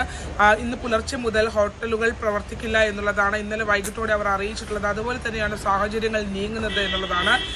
ജില്ലയിൽ തന്നെ വിനോദസഞ്ചാര രംഗത്ത് ഏറ്റവും അധികം ആളുകൾ വരുന്നൊരു സമയമായി ഡിസംബർ മാറിയിട്ടുണ്ട്. പ്രത്യേകിച്ച് ആഭ്യന്തര വിനോദസഞ്ചാരികളുടെ എണ്ണം വളരെയധികം വൻതോതിൽ വർദ്ധിച്ചൊരവസ്ഥ ആലപ്പുഴ ജില്ലയിലുണ്ട്. ആ ഒരു ഘട്ടത്തിൽ ഇത്തരം ഒരു പക്ഷിപ്പനി വന്നതും അതോടൊപ്പം തന്നെ അതേ തുടർന്ന് ഇത്തരത്തിൽ റെസ്റ്റോറൻറ്റുകൾ അടച്ചിടുന്നതും ഒരു വലിയ പ്രതിസന്ധി സഞ്ചാരികളിൽ എത്തിക്കുന്നു എന്നുള്ളതാണ്. വെജിറ്റേറിയൻ റെസ്റ്റോറൻറ്റുകൾ ഉൾപ്പെടെയുള്ള 1500ഓളം റെസ്റ്റോറൻറ്റുകളാണ് അടച്ചിടുന്നത്. ഇതിലേക്ക് നയിച്ചത് ആലപ്പുഴ ജില്ലയിൽ പക്ഷിപ്പനി സ്ഥിരീകരിച്ചതാണ്. കുട്ടനാട് അടക്കമുള്ള മേഖലകൾ, അമ്പലപ്പുഴ തെക്ക് പഞ്ചായത്ത് ഉൾപ്പെടെ 8ഓളം ഇടങ്ങളിലാണ് ആലപ്പുഴ ജില്ലയിൽ പക്ഷിപ്പനി സ്ഥിരീകരിച്ചത്. ആലപ്പുഴ, കോട്ടയം ജില്ലകളിലാണ് ആദ്യഘട്ടത്തിൽ ഇത്തരത്തിൽ പക്ഷിപ്പനി സ്ഥിരീകരിക്കുകയും ചെയ്തിട്ടുള്ളത്. ഇതിന്റെ ഒരു ജില്ലാ കളക്ടർ ഉൾപ്പെടെ പറയുന്നത് കേന്ദ്ര പ്രോട്ടോകോൾ പ്രകാരമാണ് ഇതിന്റെ മറ്റ് നിയന്ത്രണങ്ങൾ ഉൾപ്പെടെയുള്ള കാര്യങ്ങൾ നടപ്പിലാക്കി വരുന്നത് എന്നുള്ളതാണ്. നമുക്കറിയാം ആലപ്പുഴ ജില്ലയിൽ തിരുവല്ലയിലെ മഞ്ഞളിയിൽ ഇത് സ്ഥിരീകരിച്ചെങ്കിൽ പോലും ഭോപ്പാലിൽ നിന്നുള്ള അവസാന ഫലം വന്നതിന് ശേഷമാണ് അതിനനുസരിച്ചുള്ള കേന്ദ്ര നിർദ്ദേശാനുസരണം ആണ് ഈ ഒരു സ്ഥിരീകരണം പോലും ഉണ്ടാകുന്നത്. അതിനുശേഷമാണ് കള്ളിങ് അടക്കമുള്ള പ്രോസസ്സ് നടത്തിയത്. 19,000ഓളം വരുന്ന പക്ഷികളെ ആലപ്പുഴ ജില്ലയിൽ നശിപ്പിക്കുകയുണ്ടായി. ആ 2 ദിവസം നീണ്ടുന്ന ആ പ്രോസസ്സ് അവസാനിച്ചതിന് ശേഷമാണ് ഇത് കൂടുതൽ സ്ഥലങ്ങളിലേക്ക് കാണുന്നു എന്നുള്ളത്. അതായത് ഇപ്പോൾ അമ്പലപ്പുഴ വടക്ക് പഞ്ചായത്തിൽ സാമ്പിൾ ശേഖരിച്ചിട്ടുണ്ട്. അതുപോലെ തന്നെ ഹരിപ്പാട് മേഖലയിലും സാമ്പിൾ ശേഖരിച്ചിട്ടുണ്ട്. അപ്പോൾ കൂടുതലിടങ്ങളിലേക്ക് ഇത് സ്പ്രെഡ് ചെയ്യുന്നുണ്ട് എന്നുള്ള വിവരം, അത്തരം സൂചനകൾ ഇവിടെ ഏറെക്കുറെ സ്ഥിരീകരണമുണ്ട്. പക്ഷെ ഔദ്യോഗികമായ സ്ഥിരീകരണം വരണമെങ്കിൽ ഇത് ഭോപ്പാലിൽ നിന്ന് തന്നെയുള്ള റിസൾട്ടായി വരണം. അത്തരത്തിലുള്ള സ്ഥിരീകരണം ഉള്ളതുകൊണ്ട് തന്നെ ഈ പ്രഭവ കേന്ദ്രത്തിന് 10 കിലോമീറ്ററോളം ചുറ്റളവിൽ, 1.5 കിലോമീറ്റർ ചുറ്റളവിൽ ഈ പ്രഭവ കേന്ദ്രത്തിന് ചുറ്റളവിലുള്ള പക്ഷികളെ കൊന്നൊടുക്കി അവിടേക്ക് പ്രവേശനം നിഷേധിച്ചിട്ടുണ്ട്. ഒപ്പം തന്നെ ഈ റെസ്റ്റോറൻറ്റുകൾ അടക്കമുള്ള ഈ പ്രഭവ കേന്ദ്രത്തിന് ചുറ്റുമുള്ള ഈ കിലോമീറ്റർ അളവ് 10 കിലോമീറ്ററോളം ചുറ്റളവിലുള്ള റെസ്റ്റോറൻറ്റുകൾ അടക്കമുള്ള മേഖലകളിലാണ് ഈ ഭക്ഷണം ഇത് നൽകാൻ പാടില്ല. അതായത് ചിക്കൻ വിഭവങ്ങളോ പക്ഷി വിഭവങ്ങളോ നൽകാൻ പാടില്ല, കാട ഉൾപ്പെടെയുള്ള പക്ഷി വിഭവങ്ങളോ നൽകാൻ പാടില്ല, താറാവ് നൽകാൻ പാടില്ല. അത്തരത്തിലുള്ള നിയന്ത്രണം വന്നിട്ടുള്ളത്. അതിനെതിരെയാണ് വലിയ പ്രതിഷേധവുമായി ഇപ്പോൾ ഹോട്ടൽ ഉടമകൾ രംഗത്തെത്തിയിട്ടുള്ളത് എന്നുള്ളതാണ്. ഇന്നലെ ജില്ലാ കളക്ടറെ അവർ കണ്ടിരുന്നു, അവരവരുടെ പ്രതിഷേധം അറിയിച്ചു. പക്ഷേ അവർ പറയുന്ന പ്രതിഷേധം അംഗീകരിക്കാനാവില്ല എന്നുള്ള നിലപാടാണ് ജില്ലാ കളക്ടർ അലക്സ് വർഗീസ് സ്വീകരിച്ചത്. കാരണം അത്തരം ഒരു നിലപാട് അവർ സ്വീകരിക്കാനുള്ള കാരണം തന്നെ ഇത് ശീതീകരിച്ച് ഇറച്ചി ഉപയോഗിക്കാനാകും എന്നുള്ള ഒരു നിലപാടാണ് റെസ്റ്റോറൻറ്റുകൾ സ്വീകരിക്കുന്നത്. അതാണ് അവർ ആവശ്യമായി മുന്നോട്ട് വെച്ചത്. പക്ഷെ അങ്ങനെയല്ല എന്നുള്ളതാണ് വിദഗ്ധരായ ആളുകൾ പറയുന്നത്. കാരണം ഇത് മനുഷ്യരിലേക്ക് പകരുന്നത് പാകം ചെയ്തു കഴിഞ്ഞാൽ മനുഷ്യരിലേക്ക് ഇത് പകരാനുള്ള സാധ്യതയില്ല. പക്ഷേ പാകം ചെയ്യുന്നതിന് മുൻപ് ഇത് കൈകാര്യം ചെയ്യുന്ന ഘട്ടത്തിൽ ഈ ഇറച്ചി കൈകാര്യം ചെയ്യുന്ന ഘട്ടത്തിൽ മനുഷ്യരിലേക്ക് അത് പകരാനുള്ള രോഗബാധ പകരാനുള്ള സാധ്യത ഉണ്ട് എന്നുള്ളതാണ് അവർ വിലയിരുത്തുന്നത്. മാത്രമല്ല ഈ കോഴിയാണെങ്കിലും ഒപ്പം തന്നെ താറാവാണെങ്കിലും ഒക്കെ തന്നെ ഇതിനെ ഭക്ഷണം പാകം ചെയ്യുന്നതിന് വേണ്ടി കൊല്ലുന്ന സമയത്താണെങ്കിലും ഇതിന് പ്രശ്നമുണ്ടാകും. എന്തായാലും അതിനുശേഷമല്ലേ ഫ്രീസ് ചെയ്യാൻ കഴിയുള്ളൂ എന്നുള്ള ചോദ്യമാണ് ആരോഗ്യരംഗത്തെ വിദഗ്ധർ ഉന്നയിക്കുന്നത്. അപ്പോൾ പാകം ചെയ്യുന്നത് എന്ന ഘട്ടമല്ല ഇതിൻ്റെ പ്രശ്നം. അതിനു മുൻപ് കൈകാര്യം ചെയ്ത സമയത്തുള്ള വിഷയങ്ങളാണ് പറയുന്നത്. സൈബീരിയയിൽ നിന്നുള്ള പക്ഷികളിൽ നിന്നാണ് സാധാരണഗതിയിൽ ഇത്തരത്തിൽ ദേശാടന പക്ഷികൾ, കാരണം അവിടെ അതിശൈത്യം വരുന്ന ഘട്ടത്തിൽ അവിടെ നിന്ന് സഞ്ചരിച്ചെത്തുന്ന ദേശാടന പക്ഷികൾ കേരളം അടക്കമുള്ള മേഖലകളിലേക്ക് എത്തുന്നു. പ്രത്യേകിച്ച് നമ്മുടെ പാടശേഖരങ്ങളിൽ കൊയ്ത്തു കഴിഞ്ഞ ഇടങ്ങളിലാണ് ഇത് കേന്ദ്രീകരിക്കുന്നത്. ആ ഇടങ്ങൾ ഓപ്പണായ രീതിയിൽ താറാവിനെ വളർത്തുന്നത്, പ്രത്യേകിച്ച് ഈ കുട്ടനാടൻ മേഖലയൊക്കെ ആണെങ്കിൽ തന്നെ അത് വളർത്തുന്ന രീതിയും അങ്ങനെയാണ്. അതായത് ഓപ്പൺ ആയിട്ടാണ് താറാവ് പാടശേഖരങ്ങളിൽ ജലാശയങ്ങളിൽ വിട്ട് വളർത്തുന്നത്.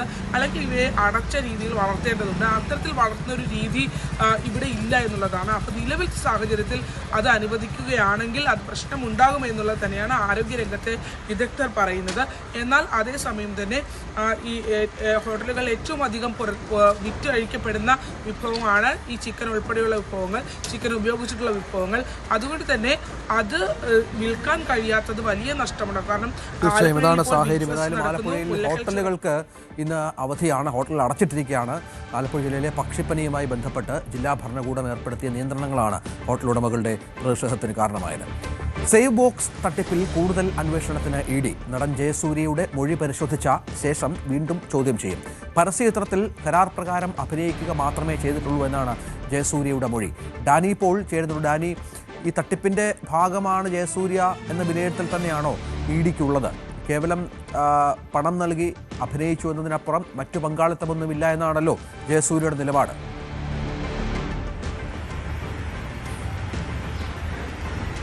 രഞ്ജിത്ത്, ജയസൂര്യയുടെ മൊഴി പരിശോധിക്കുന്നതോടൊപ്പം തന്നെയാണ് ഇവരുടെ ഒരു അക്കൗണ്ട് ട്രാൻസാക്ഷൻ അടക്കമുള്ള കാര്യങ്ങൾ കൂടി പരിശോധിക്കുന്നുണ്ട്. ഏത് രീതിയിലുള്ള ഒരു ബന്ധമായിരുന്നു, പണമിടപാടുകൾ എന്തായിരുന്നു എന്നതടക്കമുള്ള കാര്യങ്ങൾ ഇഡി പരിശോധിക്കുകയാണ്. പ്രധാനമായും ഇന്നലെ ജയസൂര്യ നൽകിയ മൊഴിയിൽ പറയുന്നത് തനിക്ക് മറ്റ് ബന്ധങ്ങളൊന്നുമില്ല, ഒരു നിക്ഷേപമോ അല്ലെങ്കിൽ ഒരു ഓഹരി വിഹിതമോ പങ്കാളിത്തമോ ഒന്നും തന്നെയില്ല, തനിക്ക് അത്തരം വാഗ്ദാനങ്ങളുമില്ല, നൽകിയിട്ടില്ല എന്നതാണ് പറയുന്നത്. താൻ കരാർ പ്രകാരം ഒരു പരസ്യചിത്രത്തിൽ അഭിനയിച്ചു, താനൊരു അഭിനേതാവാണ്, അതുകൊണ്ട് അയാളെ പരിചയമുണ്ടായിരുന്നു, അപ്പോൾ ഒരു പരസ്യചിത്രത്തിൽ അഭിനയിച്ചു നൽകി, അതിന്റെ പണം പൂർണ്ണമായും നൽകിയിട്ടില്ല എന്നതുകൂടി ജയസൂര്യ പറയുന്നുണ്ട്. മറ്റൊരു ബന്ധമോ മറ്റൊരു ഇടപാടുകളോ ഒന്നും തന്നെ തങ്ങൾക്കിടയിൽ ഇല്ല എന്നതാണ് ജയസൂര്യയുടെ ഒരു വാദമായിട്ട്, ജയസൂര്യയുടെ മൊഴിയായിട്ട് നൽകിയിരിക്കുന്നത്. പക്ഷേ ഇത്തരം കാര്യങ്ങൾ പൂർണ്ണാർത്ഥത്തിൽ എടുക്കണമെങ്കിൽ ഇഡിക്ക് അവർ അന്വേഷണ സംഘത്തിന് അതിന്റേതായ രീതിയിലുള്ള വിലയിരുത്തലുകളും കാര്യങ്ങളും വേണം. ഇതിന് ഈ പരിശോധനകൾ നടത്തുന്നുണ്ട്. അത് മറ്റൊന്നു കൂടിയുള്ളത്, ഇയാൾ നൽകിയിട്ട് പണം നൽകിയതായി സമ്മതിക്കുന്നുണ്ട്. ഈ പണം നൽകിയിട്ടുണ്ടെങ്കിൽ തന്നെയും ഇയാൾ തട്ടിപ്പിലൂടെ നേടിയെടുത്ത ആർജിച്ച പണമാണ് നൽകിയിട്ടുള്ളത്. ആ പണത്തിൽ ഒരു വിഹിതമാണ് നൽകിയിട്ടുള്ളതെങ്കിൽ പോലും അതും ഇതിന്റെ പരിധിയിൽ വരുന്നതാണ്. ഈ ഐഡിയുടെ ഇത്തരം ഈ തട്ടിപ്പ് നടത്തുന്ന പണത്തിൽ മറ്റൊരാൾ വിഹിതം പറ്റുന്നു എന്ന രീതിയിലാണ് ഒരുപക്ഷെ അതിനെ കണക്കാക്കുന്നതെങ്കിൽ അതൊരു ഗുരുതര സ്വഭാവമുള്ളൊരു കേസിലേക്കെല്ലാം തന്നെ മാറുകയും ചെയ്യും. ഇഡിക്ക് അത്തരം കാര്യങ്ങൾ, ഈ സ്വത്ത് കണ്ടുകെട്ടൽ അടക്കമുള്ള കാര്യങ്ങളിലേക്കെല്ലാം ഇഡിക്ക് വേണമെങ്കിൽ നീങ്ങാവുന്നതാണ്. ഈ പണത്തിന്റെ ഒരു ഭാഗമാണ് കൈപ്പറ്റിയിട്ടുള്ളതെങ്കിൽ, പക്ഷേ അത് തനിക്ക് അയാൾ ആ രീതിയിൽ പണം സമാഹരിച്ചതാണ് എന്നതിനെ കുറിച്ച് തനിക്ക് അറിയില്ല എന്നതെല്ലാമാണ് ജയസൂര്യ പറഞ്ഞിരിക്കുന്നത്. പക്ഷേ നിലവിൽ കഴിഞ്ഞ കുറെ നാളുകളായി നടക്കുന്ന ട്രാൻസാക്ഷൻസും കാര്യങ്ങളും എല്ലാം തന്നെ, പണയിടപാടുകളും എല്ലാം തന്നെ പരിശോധിക്കുന്നുണ്ട്. പ്രത്യേകിച്ച് സിനിമാ മേഖലയിൽ പലരെയും തന്നെ ഇയാൾക്ക് ബന്ധമുണ്ടായിരുന്നു എന്ന് പറയുന്നുണ്ട്. ഇയാളുടെ ഒരു പ്രവർത്തന ശൈലി എന്തായിരുന്നു, ഇവർക്കെല്ലാം തന്നെ ഏത് രീതിയിലാണ് ഇതുമായി ബന്ധപ്പെട്ടുകൊണ്ട് പ്രവർത്തിച്ചത് എന്നതടക്കമുള്ള കാര്യങ്ങൾ പരിശോധിച്ചു വരികയാണ്. ഏതായാലും ജയസൂര്യയുടെ മൊഴിയും ജയസൂര്യയെ ചോദ്യം ചെയ്ത് അത് രേഖപ്പെടുത്തിയിട്ടുണ്ട്. ഒപ്പം തന്നെ ജയസൂര്യയുടെ ഭാര്യ സരിത ജയസൂര്യയുടെ മൊഴിയും ഇക്കാര്യത്തിൽ രേഖപ്പെടുത്തിയിട്ടുണ്ട്. അപ്പോൾ ഇത്തരം കാര്യങ്ങളെല്ലാം തന്നെയും നേരത്തെ ജയസൂര്യ ഹാജരായി അതിൽ മൊഴി രേഖപ്പെടുത്തിയതിന് പിന്നാലെയാണ് വീണ്ടും വിളിച്ചു വരുത്തിയിരിക്കുന്നത്. ഇനിയും ആവശ്യമെങ്കിൽ തന്നെ ഈ മൊഴി പരിശോധിച്ച ശേഷം വീണ്ടും വിളിച്ചു വരുത്തുമെന്ന് തന്നെയാണ് ഇഡിയുടെ ഒരു നിലപാടുള്ളത്. അതിൽ നേരത്തെ സൂചിപ്പിച്ചതുപോലെ ഇയാൾ ഏത് രീതിയിലാണ് പണം നൽകിയിട്ടുള്ളത്, എങ്ങനെയാണ് കൈമാറിയിട്ടുള്ളത്, ഏത് പണമാണ് കൈമാറിയിട്ടുള്ളത് എന്നതും ജയസൂര്യയുടെ ഈ കേസുമായി ബന്ധപ്പെട്ടുള്ള തുടർ നടപടികളിൽ വളരെ നിർണായകമാകും. രഞ്ജിത്ത്, ഇടവേളയ്ക്ക് ശേഷം തിരിച്ചു വരും. ഡൽഹിയിൽ വായു മലിനീകരണം രൂക്ഷം. സ്ഥിതി വിലയിരുത്താൻ ഡൽഹി സർക്കാർ വിദഗ്ധ സമിതിയെ നിയോഗിച്ചു. നിലവിലെ സാഹചര്യങ്ങൾ വിലയിരുത്തി വായു മലിനീകരണം നിയന്ത്രിക്കാൻ നിർദ്ദേശങ്ങൾ നൽകണമെന്നാണ് സമിതിക്ക് സർക്കാർ നൽകിയിട്ടുള്ള നിർദ്ദേശം. ഗുരുതര വിഭാഗത്തിലാണ് വായു ഗുണനിലവാരമുള്ളത്. പുകമഞ്ഞിനെ തുടർന്ന് വിമാന ട്രെയിൻ സർവീസുകളും വൈകുന്നുണ്ട്. താപനിലയിലെ കുറവും പുകമഞ്ഞ് കൂടാൻ കാരണമായി. പത്തനംതിട്ട ചിറ്റാറിൽ കടുവ കിണറ്റിൽ വീണു. ജനവാസ മേഖലയായ വില്ലൂന്നിപ്പാറയിലാണ് സംഭവം. നാട്ടുകാർ വനംവകുപ്പിനെ വിവരം അറിയിച്ചതിനെ തുടർന്ന് കടുവയെ പുറത്തെത്തിച്ച് പിടികൂടാനാണ് നീക്കം. ദൃശ്യങ്ങൾ നമുക്ക് കാണാം. ശശിനാരായണൻ വിവരങ്ങൾ പങ്കുവെക്കുകയാണ്. ശശി, ഇത് വലിയ ശ്രമം വേണ്ടിവരും അല്ലേ കടുവയെ പുറത്തെത്തിക്കാൻ? രഞ്ജിത്ത്, തീർച്ചയായും പുറത്തെത്തിക്കാൻ ശ്രമകരമായ ജോലിയാണ് വേണ്ടിവരുന്നത്. എന്തായാലും ഈ വടശ്ശേരിക്കര റേഞ്ചിലെ ചിറ്റാർ വില്ലുന്നിപ്പാറയിലാണ് ഇന്നലെ രാത്രി കടുവ വീണത്. പുലർച്ചയോടുകൂടിയാണ് ഈ നാട്ടുകാർ ഇതിന് ശ്രദ്ധയപ്പെട്ടത്. നാട്ടുകാർ ഇതിനകത്ത് ബഹളം, കടുവയുടെ ശബ്ദം കേട്ടുകൊണ്ടാണ് പിന്നീട് ഫോറസ്റ്റുകാരെ വനംവകുപ്പ് ഉദ്യോഗസ്ഥരെ അറിയിക്കുകയും പിന്നീട് ഫോറസ്റ്റുകാർ ഇപ്പോൾ സ്ഥലത്തെത്തിയിട്ടുണ്ട്. അതായത് ഇതൊരു ജനവാസ മേഖലയാണ്. സ്വാഭാവികമായും തൊട്ടടുത്ത് ആനയും അതുപോലെ തന്നെ മറ്റ് മൃഗങ്ങളുടെയൊക്കെ ശല്യം ഉണ്ടെങ്കിലും കടുവ ഈ പ്രദേശത്ത് അങ്ങനെ ശല്യമായിട്ടോ അല്ലെങ്കിൽ കണ്ടതായോ ആളുകൾ നേരത്തെ ഒന്നും അവരുടെ ശ്രദ്ധയിൽപ്പെട്ടിരുന്നില്ല. പക്ഷേ ഇത് അപ്രത്യക്ഷമായി കടുവ എങ്ങനെ എത്തിയെന്നൊരു ആശങ്ക കൂടി ഇപ്പോൾ ജനങ്ങൾക്കുണ്ട്. എന്തായാലും ഈ കടുവ ഈ ജനവാസ മേഖലയിൽ ഈ കിണറ്റിൽ വീണതോടെ തന്നെ പ്രദേശവാസികളാകെ ഒരു ഭയപ്പാടിലാണ്. കാരണം നിലവിൽ വന്യമൃഗശല്യമുള്ള മേഖലയൊക്കെയാണ്. പക്ഷേ കടുവയുടെ സാന്നിധ്യം ഈ അടുത്ത സമയത്തൊന്നും അവിടെ ഉണ്ടായിട്ടില്ല, അങ്ങനെ കണ്ടിട്ടുമില്ല നാട്ടുകാർ. പക്ഷേ ഇതെങ്ങനെ സംഭവിച്ചു എന്നുള്ള കാര്യമാണ് നാട്ടുകാരെ ആശങ്കയിലാക്കുന്നതിന് വനപാലകർ സ്ഥലത്തെത്തിയിട്ടുണ്ട്. അതിനെ ഇവിടെ നിന്നും പുറത്തെത്തിച്ചതിന് ശേഷമായിരിക്കും മറ്റ് പ്രാഥമിക ചികിത്സയും മറ്റു കാര്യങ്ങളും നൽകി എന്തെങ്കിലും പരിക്കുകൾ ഇതിന് പറ്റിയിട്ടുണ്ടോ എന്നുള്ള കാര്യങ്ങൾ ഒക്കെ മനസ്സിലാക്കിയിട്ടായിരിക്കും പിന്നീട് വനത്തിലേക്ക് തുറന്നതോ അല്ലെങ്കിൽ മൃഗശാലയ്ക്ക് മാറ്റുക എന്നുള്ള തീരുമാനമൊക്കെ പിന്നീടായിരിക്കും വനംവകുപ്പ് സ്വീകരിക്കുക. എന്തായാലും ജനവാസ മേഖലയിലാണ് ഇന്നലെ രാത്രിയാണ് കടുവ വീണത്. വില്ലൂന്നിപ്പാറയിലാണ് സദാശിവൻ എന്ന് പറയുന്ന വ്യക്തിയുടെ ഉടമസ്ഥയുടെ കിണറ്റിലാണ് കടുവ വീണിട്ടുള്ളത്. രഞ്ജിത്തെ, ശരി, നാരായണൻ വിവരങ്ങൾ പങ്കുവച്ചു. കോഴിക്കോട് മാനസികാരോഗ്യ കേന്ദ്രത്തിൽ നിന്ന് വിചാരണ തടവുകാരൻ ചാടിപ്പോയി. മഞ്ചേരി നറുകരയിലെ വിനീഷാണ് ജയിൽ ചാടിയത്. പെരിന്തൽമണ്ണ ദൃശ്യ കൊലപാതക കേസിലെ വിചാരണ തടവുകാരനാണ്. ശുചിമുറിയുടെ ചുമർ തുരന്നാണ് ജയിൽ ചാടിയത്. ഇന്നലെ രാത്രി 10 മണിയോടെയാണ് ജയിൽ ചാട്ടമുണ്ടായത്.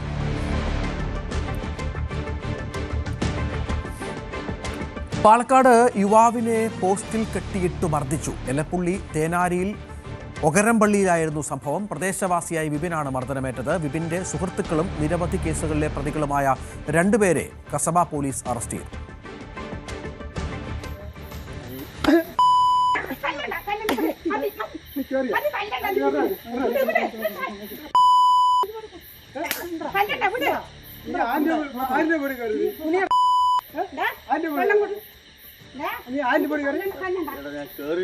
പിന്നെ നീ എന്താ ചെയ്തു? നീ എന്താ ചെയ്ത? നീ ആര് ചെയ്തു? നീ എന്ത് ചെയ്ത്? നീ എന്ത് ചെയ്ത്? നീ എന്ത് ചെയ്ത്? നീ എന്ത് ചെയ്ത്? നീ എന്ത് ചെയ്ത്? പൊലിയതിന് പൊലിയാക്കിനെ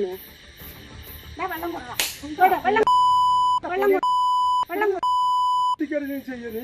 ഈ വീട് എന്റെ വയറ്റിലെ ചോറ് ചോറ് ഇറങ്ങിട്ടോ.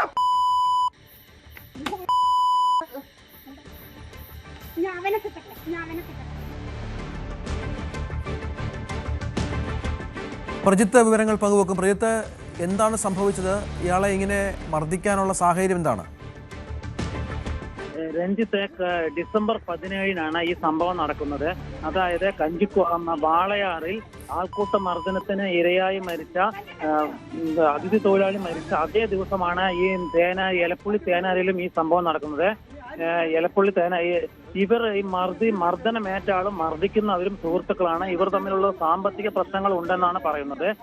സാമ്പത്തിക പ്രശ്നത്തെ ചൊല്ലി ഈ മർദ്ദനമേറ്റ വിപിനും മർദ്ദിച്ച ആളുകളും തമ്മിൽ പ്രശ്നങ്ങളുണ്ടായിരുന്നു. അവർ തമ്മിൽ കണ്ടപ്പോൾ വിപിനെ പിടിച്ചുകൊണ്ടുവന്ന് വീടിന് മുൻപറ്റുള്ള പോസ്റ്റിൽ കെട്ടിയിട്ടാണ് ഇവരെ മർദ്ദിച്ചുകൊണ്ടിരിക്കുന്നുണ്ടായിരുന്നത്. സംഭവത്തിൽ ഉൾപ്പെട്ടവരെല്ലാം BJP പ്രവർത്തകർ ആണെങ്കിലും അവർക്ക് രാഷ്ട്രീയമായി യാതൊരു ബന്ധവുമില്ല എന്നാണ് പോലീസ് പറയുന്നത്. ഈ ദൃശ്യങ്ങൾ സമൂഹ മാധ്യമങ്ങളിൽ പ്രചരിച്ചതോടെ കസബ പോലീസ് വന്ന് സ്വമേധയാ കേസെടുക്കുകയും തുടർന്ന് വിപിനോട് കാര്യങ്ങൾ അന്വേഷിക്കുകയും ചെയ്തു. അതിനുശേഷം വിപിൻ പോലീസിൽ പരാതി നൽകുകയും ചെയ്തിട്ടുണ്ട്. സംഭവത്തിൽ രണ്ടുപേരെ പോലീസ് അറസ്റ്റ് ചെയ്തിട്ടുണ്ട്. സംഭവത്തിൽ രണ്ടുപേരെ ഇപ്പോൾ പോലീസ് അറസ്റ്റ് ചെയ്തിട്ടുണ്ട്. കൂടുതൽ ദൃശ്യങ്ങൾ സമൂഹ മാധ്യമങ്ങളിൽ പ്രചരിച്ചു വരികയും ഉണ്ടായെന്ന് ഇവർ തമ്മിൽ സാമ്പത്തിക പ്രശ്നങ്ങളാണ് മുഖ്യ കാരണമെന്നും ഇവർ മൂന്ന് പേരും ചില അടിപിടി കേസുകളിലെ കസബ പോലീസിൽ കേസുകളുമുണ്ട്. രഞ്ജിത്ത്. ശരി.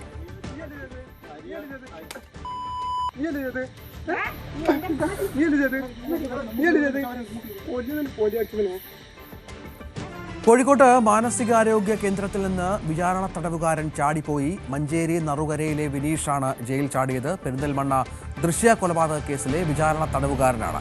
ശുചിമുറിയുടെ ചുമർ തുറന്നാണ് ജയിൽ ചാടിയത്. ഇന്നലെ രാത്രി 10 മണിയോടെയാണ് ജയിൽ ചാട്ടം ഉണ്ടായത്. MS അനീഷ് കുമാർ ചേരുന്നു. അനീഷ്, എന്താണ് ഇത്തരത്തിൽ ഇയാൾക്കുള്ള അവസരം എങ്ങനെയായിരുന്നു? എന്തെങ്കിലും സൂചനയുണ്ടോ ഇയാളെ കുറിച്ച്? പോലീസ് ഇയാൾക്ക് വേണ്ടി തെരച്ചിൽ ഇപ്പോൾ ഊർജിതമായി നടത്തുന്നുവെന്നാണ് മനസ്സിലാക്കാൻ കഴിയുന്നത്. 2021 മലപ്പുറം പെരിന്തൽമണ്ണ സ്വദേശിനിയായ ദൃശ്യ എന്ന യുവതിയെ വീട്ടിൽ കയറി കൊന്ന കേസിൽ വിചാരണ തടവുകാരനായി കഴിയുകയായിരുന്നു. അത് വെച്ച് ചില മാനസിക അസ്വസ്ഥതകൾ പ്രകടമാക്കിയതിനെ തുടർന്ന് കുതിരവട്ടം മാനസിക ആരോഗ്യ കേന്ദ്രത്തിൽ പ്രവേശിപ്പിക്കുകയായിരുന്നു. രാത്രി 2 തവണ ജീവനക്കാരെത്തി സെല്ലിൽ പരിശോധന നടത്തി. ഈ സമയത്തൊക്കെ വിനീഷ് സെല്ലിലുണ്ടായിരുന്നു. എന്നാൽ പുലർച്ചെ നടത്തിയ പരിശോധനയിൽ ഇയാളെ കാണാതായതുകൂടി ശുചിമുറിയിൽ ഉണ്ടാകുമെന്ന് കരുതി. എന്നാൽ പിന്നീട് സെല്ല് തുറന്ന് പരിശോധന നടത്തിയപ്പോഴാണ് ചുമർ തുറന്ന് മതിൽ ചാടി ഇയാൾ രക്ഷപ്പെടുകയായിരുന്നു എന്ന് കണ്ടെത്തിയത്. പ്രണയാഭ്യർത്ഥന നിർദ്ദേശിച്ചതിന്റെ പേരിലാണ് യുവതിയുടെ വീട്ടിലെത്തി കത്തി ഉപയോഗിച്ച് കൊലപ്പെടുത്തി. ഈ കേസുമായി ബന്ധപ്പെട്ട് പെരിന്തൽമണ്ണ പോലീസ് രജിസ്റ്റർ ചെയ്തിട്ടുള്ള കേസിലെ പ്രതിയായിരുന്നു. ഒപ്പം ഈ കൊലപാതകം നടത്തിയ സമയത്ത് യുവതിയുടെ അച്ഛന്റെ കട തീ വെച്ച് നശിപ്പിക്കുന്ന അടക്കമുള്ള ചില കാര്യങ്ങളും ഇയാൾ ചെയ്തിരുന്നു. പോലീസിൽ അറസ്റ്റിലായ ഇയാളെ ആദ്യം കണ്ണൂർ സെൻട്രൽ ജയിലിലേക്കാണ് മാറ്റിയത്. അവിടെ വെച്ച് ആത്മഹത്യാ പ്രവണത പലവട്ടം കാണിച്ചതിനെ തുടർന്നാണ് ഡിസംബർ 9 പ്രതിയെ കുതിരവട്ടം മാനസികാരോഗ്യ കേന്ദ്രത്തിൽ എത്തിയത്. എന്തായാലും ആ ആരോഗ്യ കേന്ദ്രത്തിൽ എത്തിച്ചതിന് ശേഷമുള്ള ആദ്യ സമയങ്ങളിൽ ശാന്ത സ്വഭാവക്കാരനായാണ് ഇയാൾ കുതിരവട്ടത്ത് കഴിഞ്ഞത്. ഇതിനുശേഷമാണ് ഇത്തരമൊരു കൃത്യം നടത്തിയത്. എന്തായാലും വിനീഷ് പോകാനുള്ള സാധ്യതയുള്ള ഇടങ്ങൾ കേന്ദ്രീകരിച്ച് അന്വേഷണം നടത്തി വരികയാണ്. ഒപ്പം ഈ പ്രതി ചാടിപ്പോയ ഇടങ്ങളിലെ CCTV പണിമുടക്കിയ ഒരു സാഹചര്യം ഉണ്ടായിരുന്നു. തീർച്ചയായും എന്തായാലും പ്രതിയെ പിടികൂടാനുള്ള അന്വേഷണം പുരോഗമിക്കുകയാണ്. മകരവിളക്ക് മഹോത്സവത്തിനായി വൈകിട്ട് 5 മണിക്ക് ശബരിമല ക്ഷേത്ര നട തുറക്കും. തന്ത്രി മഹേഷ് മോഹൻ സാന്നിധ്യത്തിൽ മേൽശാന്തി ED പ്രസാദ് നട തുറക്കും. മേൽശാന്തി സന്നിധാനത്തെ ആഴിയിൽ അഗ്നി പകർന്ന ശേഷം തീർത്ഥാടകർക്ക് 18ാം പടി ചവിട്ടി ദർശനം നടത്താം. CB അനുമോദ് തയ്യാറാക്കിയ റിപ്പോർട്ട്.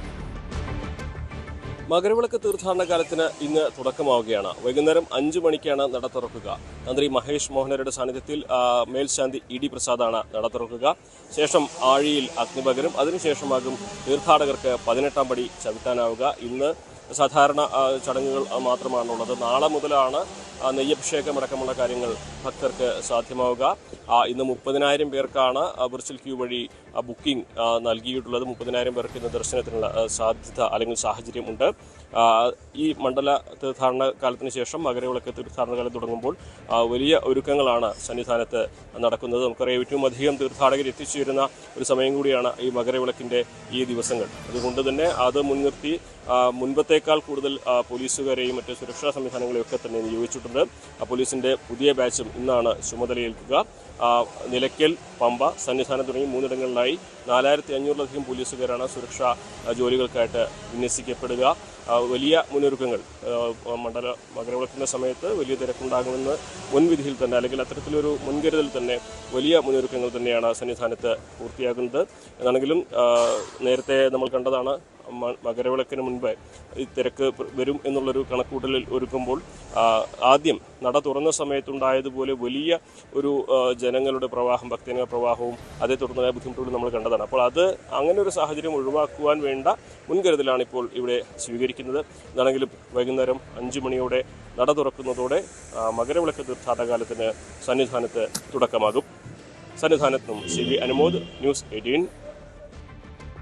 93ാമത് ശിവഗിരി തീർത്ഥാടനത്തിന് തുടക്കം. തീർത്ഥാടനം ഉപരാഷ്ട്രപതി CP രാധാകൃഷ്ണൻ ഉദ്ഘാടനം ചെയ്യും. ഗവർണർ രാജേന്ദ്ര വിശ്വനാഥ് അർലേക്കർ മുഖ്യാതിഥിയാകും. മഹാതീർത്ഥാടന സമ്മേളനം നാളെ മുഖ്യമന്ത്രി പിണറായി വിജയനാണ് ഉദ്ഘാടനം ചെയ്യുക. കർണാടക മുഖ്യമന്ത്രി സിദ്ധരാമയ്യ മുഖ്യ അതിഥിയാകും. പാലക്കാട് ചന്ദ്രനഗറിൽ വാഹനങ്ങൾ കൂട്ടിയിടിച്ച് അപകടമുണ്ടായി. ഡ്രൈവർക്കും യാത്രക്കാർക്കും പരിക്കേറ്റു. ആരുടെയും പരിക്ക് ഗുരുതരമല്ല. 1 കാറും 2 ടൂറിസ്റ്റ് ബസ്സുകളുമാണ് കൂട്ടിയിടിച്ചത്. ബംഗളൂരുവിൽ നിന്നും എറണാകുളത്തേക്ക് പോവുകയായിരുന്ന ടൂറിസ്റ്റ് ബസ്സുകളാണ് അപകടത്തിൽപ്പെട്ടത്. ദേശീയപാതയിൽ നിർത്തിയിട്ട ലോറിയെ മറികടക്കാൻ ശ്രമിക്കുന്നതിനിടയിലായിരുന്നു അപകടം. പരിക്കേറ്റവരെ പാലക്കാട് ജില്ലാ ആശുപത്രിയിലേക്ക് മാറ്റി. അപകടത്തെ തുടർന്ന് വാളയാർ മണ്ണുത്തി ദേശീയപാതയിൽ തടസ്സപ്പെട്ട ഗതാഗതം പുനഃസ്ഥാപിച്ചു.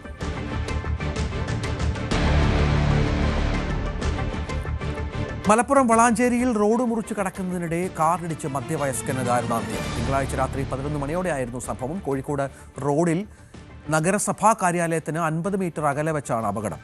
റോഡ് മുറിച്ച് കടക്കുകയായിരുന്ന ആളെ കോഴിക്കോട് ഭാഗത്തേക്ക് പോവുകയായിരുന്ന ഇന്നോവ കാർ ഇടിക്കുകയായിരുന്നു.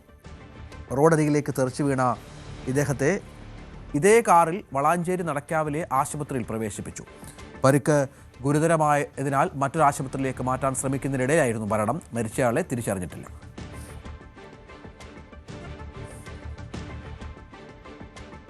9 മണി വാർത്ത പൂർണ്ണമാവുകയാണ്. ഇനി ന്യൂസ് ട്രെൻഡ്സുമായി KP അഭിലാഷ് ചേരും.